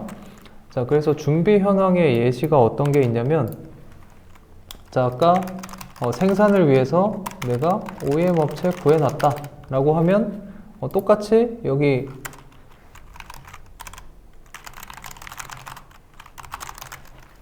OEM 업체 사진이나 설명이 들어가야 되는 거고, 만약에 우리 자체 기술력이 아니라 OEM 업체의 기술력이 좋기 때문에 우리가 심도 있게 고른 거야 라고 하시면 뭐 OEM 업체 뭐 인증이나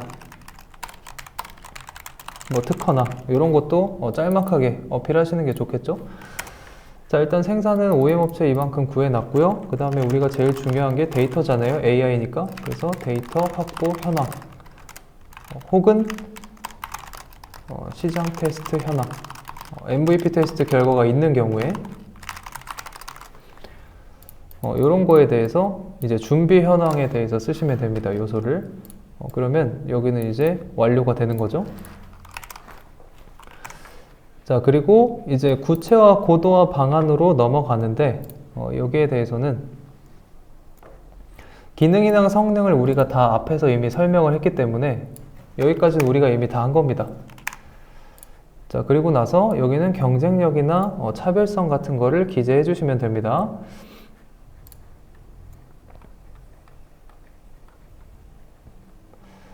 자, 근데 아까 솔루션에 대한 정의를 할 때 우리가 기능 정의랑 스펙 정의를 했잖아요.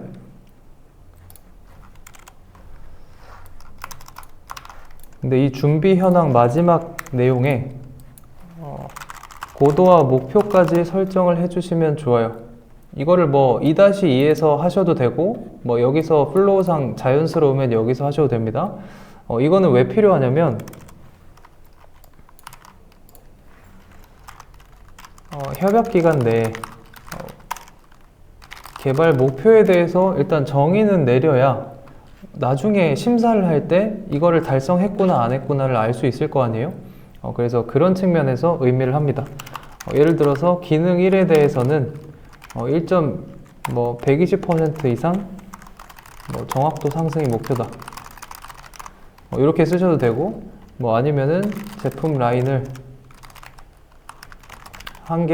원래 한 개인데 이번 시제품에는 2개로 하겠다든지 이런 협약기간 내에 내가 고도화할 수 있는 기능적인 것들 혹은 내가 만들 것들에 대한 정의, 개수랑 그런 것들의 정의를 따로 여기 나타내시는 것도 좋습니다. 그러면 채점하기 편하다, 심사위원 입장에서. 그런데 만약에 내가 특별한 고도화 목표가 없으면 시제품 정의하는 것 자체가 내가 이 솔루션을 협약기간 내에 이 기능 스펙을 다 구현하겠다는 암묵적인 메시지거든요. 그래서 여기 쓰실 때는 이 스펙이랑 기능을 다 구현을 시켜놔야 되기 때문에 너무 도전적으로 하시면 리스크가 있을 수 있다. 이 내용만 제가 전달 드리겠습니다. 자, 그러면 여기서 이제 안 쓴 게 기술보호 계획이랑 차별성, 요거 2개밖에 없는 거죠. 그래서 이 차별성은 아까 우리가 개요에서 차별화표를 이미 만들었잖아요. 요거 그대로 복붙해가지고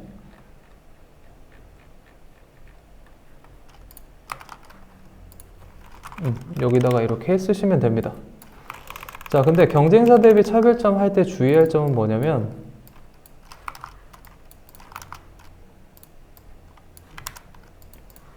자, 여기에 최초로 제시되는 기능이 있으면 안 됩니다. 이게 무슨 소리냐면 우리가 이미 앞에 우리 아이템이 뭐고 기능은 어떤 게 있고 여기에 대해서 다 정의를 해놨죠.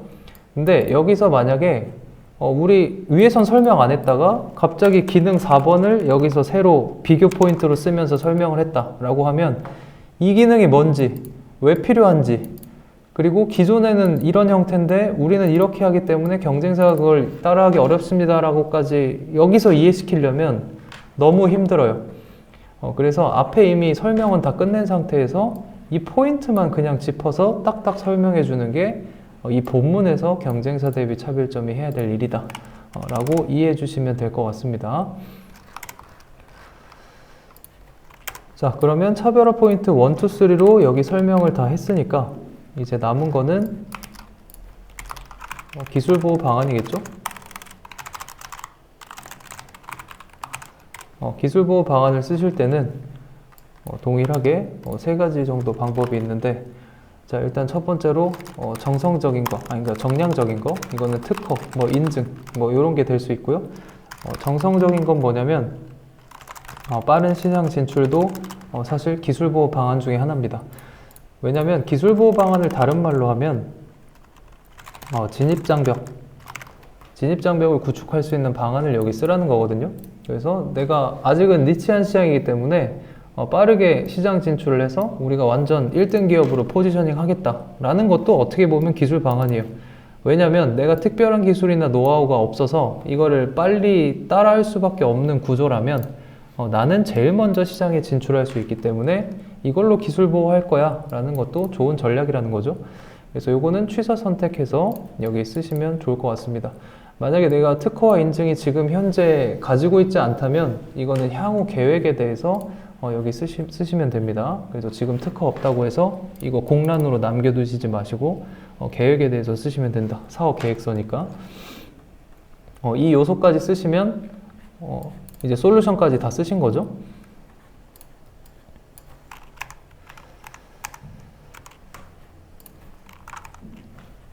그 다음에 여기 최종 산출물을 작성해라 라고 되어 있는데 이거는 왜 쓰라고 했냐면 이 최종 산출물 정의를 안 하고 계속 이상한 소리만 하니까 화가 나서 만든 거예요. 창업중심대학은 그래서 최종 산출물에 대한 정의를 양식을 따로 줘가지고 만들게 시킵니다. 그래서 위에 썼던 내용 그대로 쓰면 됩니다. 대신 이 양식을 내가 앞에 썼으니까 그냥 지워야지 하시면 안 됩니다. 이 양식은 반드시 살려줘야 된다. 그래서 협약기간 내에는 내가 요거 어플리케이션이랑 뭐 디바이스 개발한다고 했으니까 거기에 대해서 수량 뭐 일식씩 한다 이렇게 하시면 되고, 중장기 산출물도 크게 중요한 부분 아니에요, 어떻게 보면. 그래서 내가 이거를 개발을 완료한 다음에 뭐 기반 설비를 하겠다라는 것도 좋고, 내가 어플리케이션을 만들었는데 뭐 거기에 대한 뭐 교육 플랫폼도 추가 개발하겠다, 뭐 이런 식으로 그냥 쓰시면 됩니다. 그래서 이거는 크게 중요한 부분은 아니다. 그래서 이런 식으로 처리를 해주시면 되고요. 자, 그 다음에 이제 성장 전략이죠. 이제 창업 아이템 비즈니스 모델을 쓰라고 되어 있는데 비즈니스 모델은 반드시 시각화하는 게 좋다 라는 겁니다. 그래서 시각화를 어떻게 해야 되냐라는 측면에서는 우리 기업을 중심에 두고, 그 다음에 유통 채널을 그린 다음에 최종 소비자까지 전달되는 그 구매 여정을 여기 쓰시면 됩니다. 그러니까 쓴다기보다는 그리시면 됩니다. 그래서 우리 기업이 유통 채널로 가가지고 최종 소비자한테 하는데, 최종 소비자는 우리 기업한테 결과적으로 얼마를 준다. 여기서 꼭 나타내야 될 거는 우리에게 돈을 주는 주체가 누구고 얼마를 주는지가 여기에 나타나면 되는 거죠. 그래서 뭐 화살표 아래에 뭐 9,900원 월 구독료 뭐 이런 식으로 표시를 한다던가 이렇게 처리를 해주시면 됩니다. 자, 근데 그림만 있으면 이해하기 어려우니까 여기에 비즈니스 모델 1 뭐 땡땡 대상 구독료 땡땡원 이런 식으로 한 다음에 거기에 대한 설명 이런 식으로 처리를 해주시면 되고, 내가 비즈니스 모델이 2개 있는데 라고 하면 그냥 한 칸 더 만들어서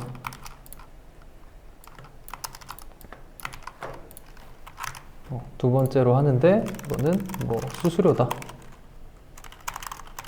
수수료를 수취하고 뭐 이건 20%다 뭐 이런 식으로 하고 거기에 대한 설명 이렇게 해주시면 되겠죠. 그 다음에 비즈니스 모델이 완성이 됐으니까 그 다음은 이제 수익 비용 분석이 있어야 됩니다. 이거는 대단한 건 아니고요. 그냥 여기 연도가 들어가고 2025년, 2026년, 2027년 이렇게 들어가고, 여기는 이제 목표 매출에 대해서 적고, 그 다음에 우리 비용에 대해서 적은 다음에 여기 순익에 대해서 이제 적으면 되는 거죠.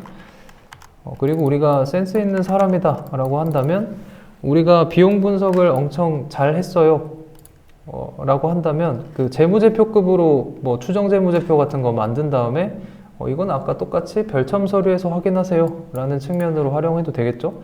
그래서 여기는 일단 간단하게 일단 우리 연도별로 목표 매출이 얼마인지 요 정도 쓰시면 된다 라는 겁니다.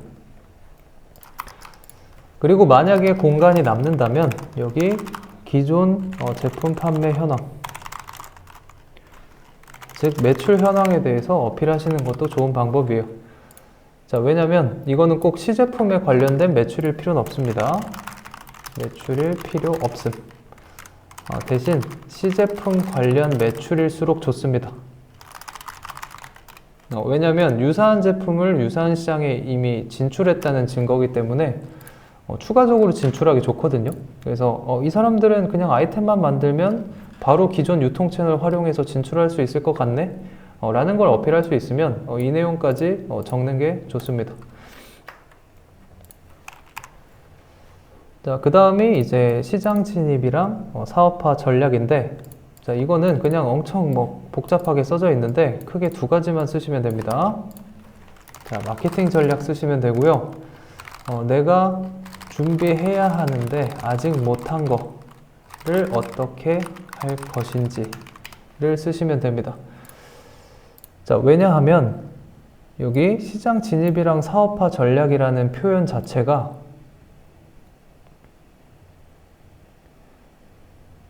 여기 준비 현황이랑 조금 겹칠 수 있거든요. 왜냐면 시제품을 준비하는 것과 동시에 사업화에 대한 준비 현황도 여기 포함되는 개념이잖아요. 이 준비 현황이라는 것은. 그래서 조금 헷갈릴 수 있는데 거기에 대해서 명확한 구분을 말씀드리면 이 전략은 내가 아직 못한 거, 아까 그 준비 현황은 해야 되는데 내가 어느 정도 준비한 거, 그걸로 구별하면 된다 라는 겁니다. 자, 예를 들어서 내가 시장 진입이랑 사업화 전략을 하는 데 있어서 핵심적인 게 뭔가 봤더니 우리 아이템은 핵심 재료 땡땡 확보 준비 중. 즉 핵심 재료를 확보하는 게 중요한데 아직 준비 현황에는 없는 거예요. 그러면 여기에 대해서 이제 준비하겠다고 쓰는 거죠. 왜냐면 그거는 사업화에 필요한 내용이니까. 그래서 거기에 대해서 핵심 재료에 대한 MOU 서류 체결 예정 이런 것에 대한 내용을 써가지고 우리가 지금은 준비하고 있진 않지만 향후 준비를 할 거야 라는 내용을 추가적으로 어필하시는 게 좋습니다. 가급적이면 이미 다 준비됐다라고 위에 서술을 하시는 게 좋겠죠. 진짜 준비가 됐다면. 근데 준비가 안 된 부분이 있으면 여기에 추가적으로 준비하겠다고 어필하시면 되고, 자, 그 다음에 이제 마케팅 전략에 대해서 쓰시면 돼요. 아까 마케팅 전략 우리 얘기할 때 고객 나눠서 나눈 고객별로 전략 쓰기 이렇게 말씀드렸죠.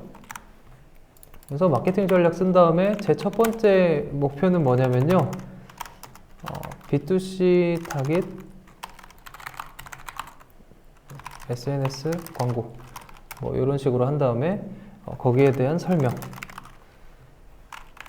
그 다음에 예시 이런 거 쓰시면 되고, 자, 우리가 마케팅 전략을 쓸 때 주의할 점은 뭐냐면 마케팅 전략은 투입 대비 효과가 반드시 서술돼야 됩니다. 자, 예를 들어서 우리가 타깃 광고를 한다라고 했으면 예산은 500이다. 근데 10만 명한테 노출을 목표로 할 거고 거기에 전환율은 1%가 목표입니다.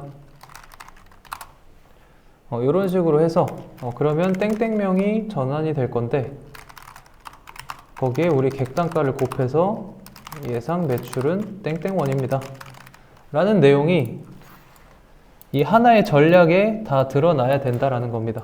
그래서 SNS 타깃 광고 한다 어쩌라고 라고 다 되는 거죠. 이것만 써 있으면. 그래서 거기에 대한 전략이랑 투입 효과가 다 정의가 돼야 된다 라는 겁니다. 그래서 B2C를 하겠다, B2B는 이렇게 하겠다, B2G는 이렇게 하겠다, 남자는 이렇게 하겠다, 여자는 이렇게 하겠다, 이런 식으로 나눠서 일단 거기에 맞는 전략을 쓰시면 됩니다. 단, 이 예상 매출을 얘기를 할 때는 우리가 아까 수익 비용 분석을 이미 했죠. 그래서 연도별로 우리 매출 목표가 얼마인지를 여기 적었을 거란 말이에요. 그러면 이 마케팅에 대한 효과가 그 예상 매출이랑 매칭이 돼야겠죠? 어느 정도? 그래서 여기 위에서는 예상 매출을 100억으로 썼는데 이거 마케팅 전략 다 더해봤자 10억도 안 되네? 그럼 90억은 누가 어디서 내려주는 거야? 약간 이렇게 될 수 있으니까 거기에 대한 논리를 맞추시면 된다.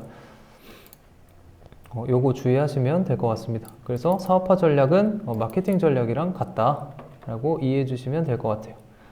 자, 그리고 나서 사업 추진 일정이랑 자금 운용 계획에 대해서 물어보는데 일단 사업 전체 로드맵 내가 종합적인 목표가 뭐냐 이렇게 물어보는데 암담하죠. 그냥 이 사업 전체 로드맵만 이렇게 얘기를 들으면. 그래서 그럴 때는 3단계로 나누시면 되는 거예요. 그래서 1단계는 우리 아이템에 대한 진입 목표. 자, 보통은 우리가 1차 시제품 같은 걸 만들 때는 이걸로 뭐 돈을 많이 벌겠다 약간 이런 목표보다는, 자, 일단 우리 시장 진입한 다음에 포지셔닝, 그 다음에 일단 고객 DB 확보, 뭐 혹은 학습 데이터 확보, 이렇게 목표를 세우는 게 정성적으로 조금 그럴싸해 보인다라는 겁니다. 이거에 대한 결과는 그냥 매출일 뿐이고, 우린 매출 목표입니다. 시제품 만들어서. 이렇게 쓰면은 조금 없어 보인다는 거죠. 자, 그러면 2단계에서는 어떤 걸 써야 되냐? 이거는 이제 차기작에 대해서 쓰시면 돼요. 예를 들어서 우리 어플리케이션을 완성을 시켰다. 근데 우리 차기작은 뭐냐면 어플리케이션이랑 디바이스를 만들어서 연동 솔루션을 하는 게 우리의 차기작입니다. 라고 할 수 있는 거겠죠. 그 다음에 그렇게 생각이 있냐, 너가 이 다음 스텝에 대한 생각을 가지고 있냐 라는 걸 물어보는 거에 가깝습니다. 그래서 사업 전체 로드맵은 마지막 3단계, 이거는 기업의 최종 목표를 쓰시면 됩니다. 예를 들어서 우리는 종합적인 뭐 AI 비전 센싱 기술 기업으로의 성장, 뭐 이런 게 될 수 있겠죠. 그래서 우리가 슬로건으로 걸고 있는 최종적인 브랜딩이 무엇이냐 라는 거에 대해서 쓰시면 됩니다. 그래서 사업 전체 로드맵은 그냥 1, 2, 3단계 나눠서 결국엔 우리가 뭐가 되겠습니다 라는 거를 이렇게 뭐 표로 하시던지 뭐 그림으로 하시던지 이렇게 하시면 된다 라는 겁니다. 그래서 이 단계별로 나눴지만 여기는 이제 추진 일정 등을 기재하라고 돼 있으니까 그 추진 일정은 표로 친절하게 만들어 놨죠. 그래서 이 사업 전체 단계에 대한 사업 추진 일정은 엄청 러프하게 쓰시면 돼요. 그래서 언제 시제품이 완료가 되고 뭐 언제 정식 출시를 해가지고 뭐 차기작 개발 및 론칭 뭐 27년 뭐 상반기 뭐 이런 식으로 쓰시면 되는 거고, 그 다음에 뭐 해외 진출 뭐 28년 하반기, 뭐 1차 타깃 국가로 독일 진출, 뭐 이런 식으로 좀 자유롭게 쓰시면 될 것 같아요. 그래서 이거는 생각이 이씨 사업을 하는 거니 넥스트 스텝에 대한 여기에 대한 답만 주면 되는 것이어서 그렇게 깊게 생각하고 쓰진 않으셔도 된다라는 거고요. 자, 그 다음에 중요하죠. 협약기간 내 목표 및 달성 방안이 무엇이냐 라는 겁니다. 자, 협약기간 내 목표 및 달성은 무엇을 기준으로 해야 되냐면 우리가 원하는 것이 아니라 투자자 혹은 주관기관, 즉 지원 주체의 입장에서 이들이 원하는 KPI가 뭔지 그거를 미리 아셔야 돼요. 그래서 제일 중요한 거 시제품 개발 완료. 시제품 일단 만든다고 했던 거는 다 만들어야 된다는 거예요. 그래서 시제품 개발 완료가 어느 시점에 되는지 쓰시면 되고요. 자, 그 다음에 당연히 고용 일으키기를 원하고요. 매출 잘 내기를 원하고, 수출 내면 좋고, 투자 받으면 더 좋고, 그리고 IP 확보, 지식재산권 같은 거 의미하는 겁니다. 특허나 인증이 되겠죠? 이런 것들이 있을 수 있고, 뭐 MOU 서류 잘 맺으면 좋겠죠? 그 다음에 뭐 회원가입수 이렇게 쭉쭉쭉 있습니다. 그래서 이 우선순위대로 쓰시면 됩니다. 여기 보시면 이제 협약기간 내 사업 추진 일정이 무엇이냐 이렇게 돼 있으니까 이거를 이렇게 쭉쭉쭉 나눠 가지고, 자, 여기서 제일 중요한 것은 시제품 개발 완료 시점이 뭐 어디냐, 이거는 월별까지 써야 됩니다. 협약기간 내이기 때문에. 그래서 5월에서 12월 사이에 일어날 일을 월별로 쓰면 되고, 그거를 쓸 때 내가 몇 월 달에 고용을 할 건지, 언제 론칭을 최초로 해가지고 목표 매출을 언제 달성할 건지, 뭐 투자를 위해서 언제 뭐 IR 데모데이 같은 거 나갈 건지, 뭐 특허는 언제 출원할 건지 여기에 대해서 쓰시면 된다. 근데 제일 중요한 거는 시제품 완료 시점, 뭐 고용이나 매출이기 때문에 일단 그거를 기준으로 쓰시면 되고, 이거 같은 경우는 레이아웃이 허락하는 한 충분히 자세하게 쓰셔도 좋고, 아니면 내가 레이아웃이 좀 부족하다 그러면 그냥 컴팩트하게 쓰셔가지고 뭐 이렇게 늘려가지고 레이아웃 맞추셔도 되고, 이거는 자유롭게 하시면 된다. 대신 이 우선순위에 따라서 쓰자 라는 겁니다. 자, 그 다음에 자금 조달의 필요성이랑 계획에 대해서 쓰라고 하는데, 자, 여기에서 중요한 게 이제 비용 계산이었던 거예요. 자, 비용 계산이 안 되면 우리가 자금이 얼마나 필요한지 정의를 할 수가 없어요. 그래서 첫 번째로 자금 필요성 및 조달 계획을 쓰기 위해서는 비용 계산이 먼저 돼야 되고, 그 다음에 그런 필요 금액이 있겠죠? 모자른 금액. 모자른 금액에 대한 정의가 있고, 그 다음에 우리가 사업화 자금, 즉 정부 지원금을 뭐 1억 정도를 받는다라고 이미 공고문에 써 있잖아요. 창업중심대학은 최대 2억 원입니다. 자, 그러면 비용 계산을 해봤을 때 우리가 10억이 정도가 드는데 필요 금액이 뭐 10억 정도 되는데 너가 2억을 주니까 그럼 추가 필요 금액은 8억이 되겠죠? 그러면 그 다음에서야 이제 조달 계획이 나오는 겁니다. 이 8억에 대한 조달 계획을 나눠서 이제 서술하면 되는 거죠. 자, 기업이 외부에서 자금을 조달할 수 있는 방법은 세 가지밖에 없겠죠. 첫 번째로 정책 자금, 그러니까 사업화 자금을 의미하는 거고, 그 다음에 융자가 있겠고 투자가 있겠죠. 그 다음에 내부적으로는 매출 재투자, 그 다음에 추가 증자, 이거는 자본금 증자를 의미합니다. 자, 이렇게 우리는 5가지의 무기가 있으니까 이 8억을 쪼개가지고 이 5개를 어떻게 활용해서 이 8억을 채울 건지에 대해서 쓰면 되는 겁니다.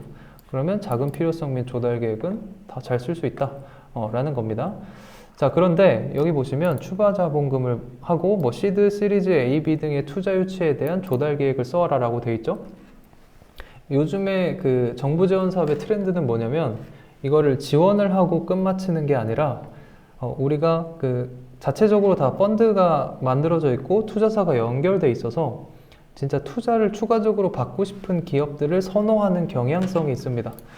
그래서 그거를 위해서는 우리가 투자금이 필요하고 투자금을 받을 의향이 충분히 있다라는 걸 어필하시는 게 좋겠죠. 실제로 투자가 필요하신 분들이 많으니까. 그래서 이 투자로 어떻게 자금을 조달할지는 좀 필수적으로 쓰시는 게 좋다. 적어도 언제, 어떤 명목으로 얼마가 필요해서 내가 투자를 받겠다, 받고 싶다 라는 형태로 여기 써주시면 좋을 것 같습니다. 그래서 여기 요소는 언제 자금을 조달할 건지, 무슨 명목으로, 즉 내가 그 투자금이 필요한 그 내용을 쓰시면 돼요. 뭐 대규모 인력 채용이 될 수도 있고요. 뭐 자체 생산 기지 건설이 될 수도 있고,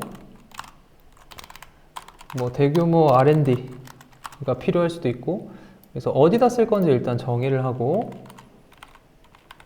그 다음에 얼마가 필요하고, 그리고 어떻게 조달하겠다라는 논리로 쓰시면 됩니다. 그래서 표로 그냥 깔끔하게 정리해서 여기에 쓰시는 게 좋겠죠. 자, 그러면 이제 거의 다 왔습니다. 그래서 조직 구성입니다. 자, 여기 보시면 마스킹해서 작성해라 라고 되어 있죠. 이게 무슨 소리냐. 자, 일단 대표자를 설명을 할 때 여기에 뭐 주요 경력, 학력, 그 다음에 업적 뭐 이런 거를 쓰게 되어 있겠죠. 그 다음에 여기 뭐 대표자 사진이 들어갈 수도 있을 것 같아요. 자, 근데 여기에 주요 경력이나 학력이나 업적을 쓰는데 만약에 뭐 서울대학교 경제학과 졸업 뭐 2019년 뭐 이런 식으로 쓸 때 이 서울대학교라는 게 노출이 되면 안 된다는 거예요. 그거는 개인정보이기 때문에. 그래서 이런 식으로 마스킹을 해라. 즉 이게 뭔지 모르게 해라 라는 게 이 마스킹의 개념입니다. 그래서 이 마스킹으로 작성을 꼭 해야 되고 이게 안 돼 있으면 주관기관이 탈락을 시켜도 할 말이 없다. 왜냐면 여기 디렉션에 써놨으니까. 그거를 인지하시면 되고요. 여기 보시면 학력 그리고 뭐 직장,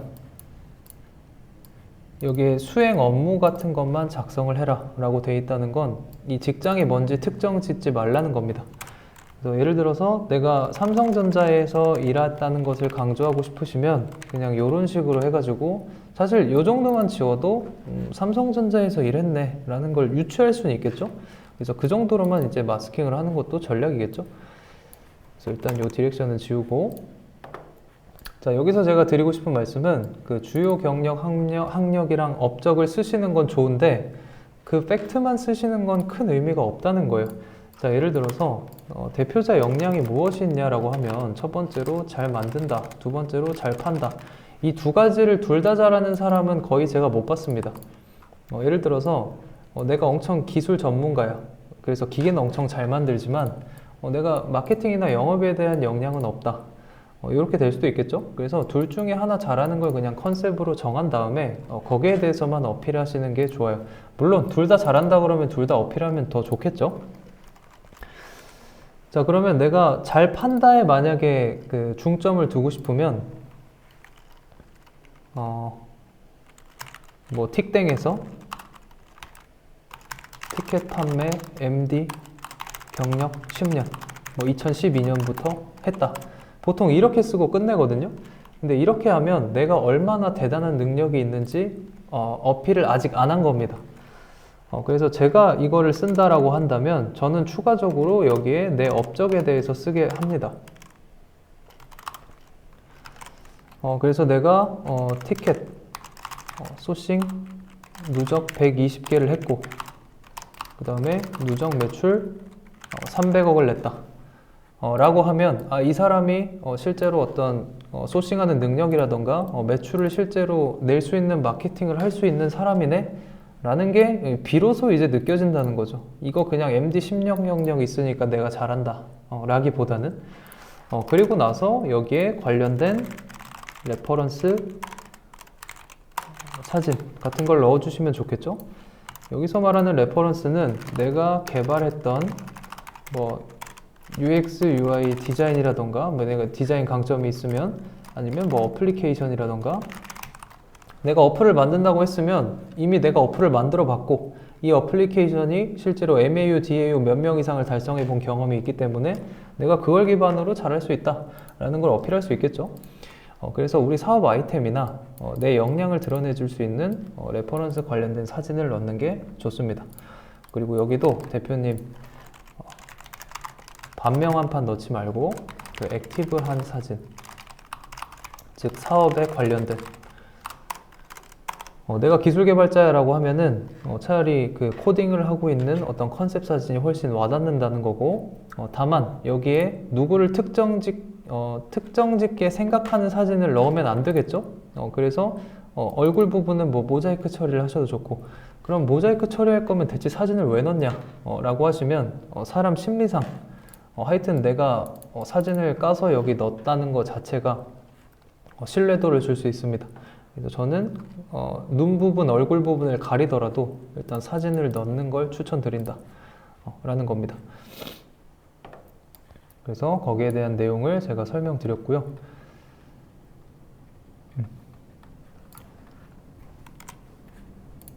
자, 대표자가 좋은 것도 좋지만 그 다음에 뭐 기업 스펙에 대해서 어필하시는 것도 좋겠죠. 그래서 기업이 만약에 뭐 인증이나 뭐 자체 공장 시설이나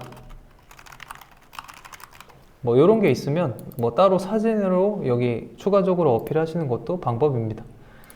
그렇게 이해해 주시면 되고, 자, 그 다음에 조직 구성 현황 같은 경우는 이제 팀인데 이제 현재 시점에서 채용 완료된 사람만 해라 이렇게 되어 있습니다. 그래서 이거는 대표자 제외한 현원을 쓰면 되고 그 다음에 추가 고용 계획은 협약 기간 내, 즉 5월에서 12월 달까지 고용할 사람을 여기 쓰시면 됩니다.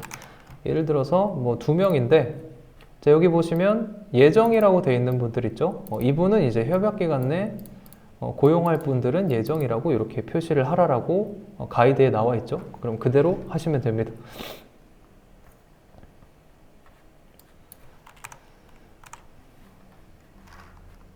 그 다음에 이 양식이 왜 이렇게 나눠져 있는지 잘 모르겠는데, 추가 고용 계획을 여기 물어봐서 예정이라고 쓰게 하라고 가이드를 해놓고 추가 고용 및 활용 계획은 또 표로 있단 말이죠. 그래서 그냥 중복되더라도 그냥 똑같이 여기다가 쓰시면 되지 않을까라는 게 일단 제 생각입니다. 네, 예정으로 뭐 땡땡땡땡을 쓰시면 될 것 같고요. 자, 그리고 외부 현황 네트워크인데 이것도 사실 딥하게 쓰려면은 또 딥하게 쓸 수 있는 부분이 이 부분이거든요. 자, 왜냐면 보세요. 조직 구성의 보유 역량은 하나만 있는 게 아니에요. 자, 팀이라는 건, 그러니까 이 기업의 그 역량이라는 건 첫 번째로 대표자가 있고요, 두 번째로 팀원이 있고요, 세 번째는 네트워크가 있는 거예요. 자, 그래서 이 세 개를 다 합산해 봤을 때 사업 수행에 문제가 없냐 라는 걸 본단 말이죠. 자, 그래서 대표자가 만약에 나는 잘 파는 사람이야 라고 돼 있고, 조직 구성을 봤을 때도 만약에 다 홍보 마케팅 인력밖에 없네 라고 했을 때는 당연히 외부 네트워크에 제조 관련된 네트워크가 충분히 강조가 돼야겠죠. 그래야 비례가 맞아서 이게 온전한 팀이구나 라는 게 느껴질 테니까. 그래서 이 네트워크 현황은 뭐 내가 아는 네트워크를 다 쓰는 것도 좋지만, 내가 그냥 팀 구성을 봤을 때, 그리고 내 자신을 돌아봤을 때 역량이 조금 부족한 거 위주로 우선순위로 여기 써주시는 게 좋다라는 겁니다. 그래서 여기 예시로 나와 있는 게 이제 제작 개발에 대한 보유 역량과 거기에 대한 네트워크를 제일 먼저 적혀져 있죠. 이렇게 적었다는 건 내가 봤을 때 나와 팀원이 그 역량이 없기 때문에 네트워크로 그거를 충당하겠다라는 메시지를 여기 담고 있는 겁니다. 그래서 그런 식으로 적어주시면 좋을 것 같고요. 여기까지 일단은 사업계획서 작성에 대한 세부 내용에 대해서 설명을 다 드렸고, 이 외에 추가적인 질문 있으실까요? 없으시면은 일단 사업계획서 세션은 이렇게 마무리하도록 할 거고, 저는 사실 그 사업계획서 세미나를 계속 하면서 조금 느끼는 거는, 제가 생각할 때 앞으로 모든 사람들이 계속 자기만의 제품과 서비스를 가지고 경쟁력을 확보해야 되는, 그러니까 계속 소비자보다는 공급자 포지션으로 계속 살아야 되는 그런 시점으로 진화를 해 나간다라고 생각이 들고, 사실 우리가 한번 사업을 하면 사업한 사람은 계속 사업을 했잖아요. 근데 그때마다 자금 조달이 계속 필요할 텐데, 그러면 결국에는 계속 사업계획서가 필요할 거고, 그래서 이거를 단순히 그냥 한 번 쓰고 끝낸다 라는 생각으로는 좀 그렇게 여기지 않으셨으면 좋겠습니다. 왜냐면 우리 아이템이 또 바뀌면 거기에 대한 사업계획서를 또 써야 되고 또 제안을 해서 확신을 시켜줘야 되는데, 그래서 모든 창업자들이 스스로 고도화할 수 있는 그 사업계획서를 제로 베이스에서 다 쓸 수 있는 능력이 다 길러져야 된다 라고 저는 기본적으로 생각을 하기 때문에, 그 문제인식 때문에 저도 이런 세미나를 하는 거고, 그리고 오늘 아마 조금 느끼셨을 거예요. 사업계획서를 이렇게 뜯어가지고 고려를 해보니까 단순히 이거 사업계획서 쓰는 것 자체가 내가 진짜 사업을 제대로 준비했는지, 진척도를 파악할 수 있는지, 그러니까 내가 진짜 사업을 해도 될 준비가 돼 있는지 논리적으로 스스로 정리해보는 입장에서도 엄청 중요한 일이라고 저는 생각을 합니다. 그래서 저도 엑셀러레이터 투자 활동을 하면서 1,000개 넘는 기업을 만나봤지만, 자기가 스스로 사업계획서를 못 쓰고, 그러니까 논리적으로 자기 사업계획을 정리할 수 없는 사람들은 단기적으로 성공한다고 해도 결국에는 망하는 걸 너무 많이 봐왔기 때문에, 계속 말씀드리는 거는 내가 스스로 이 사업계획서를 쓸 수 있는 능력, 그 다음에 이 사업계획서를 잘 쓴 건지 판단하는 능력까지 함양이 돼야 된다. 그래서 사업계획서가 그만큼 가치가 있다 라고 저는 생각을 합니다. 그래서 창중대 이제 별로 안 남았으니까 제 강의 도움이 되셨으면 잘 작성하셔가지고 좋은 결과 있으시면 또 공유해 주셨으면 좋겠습니다.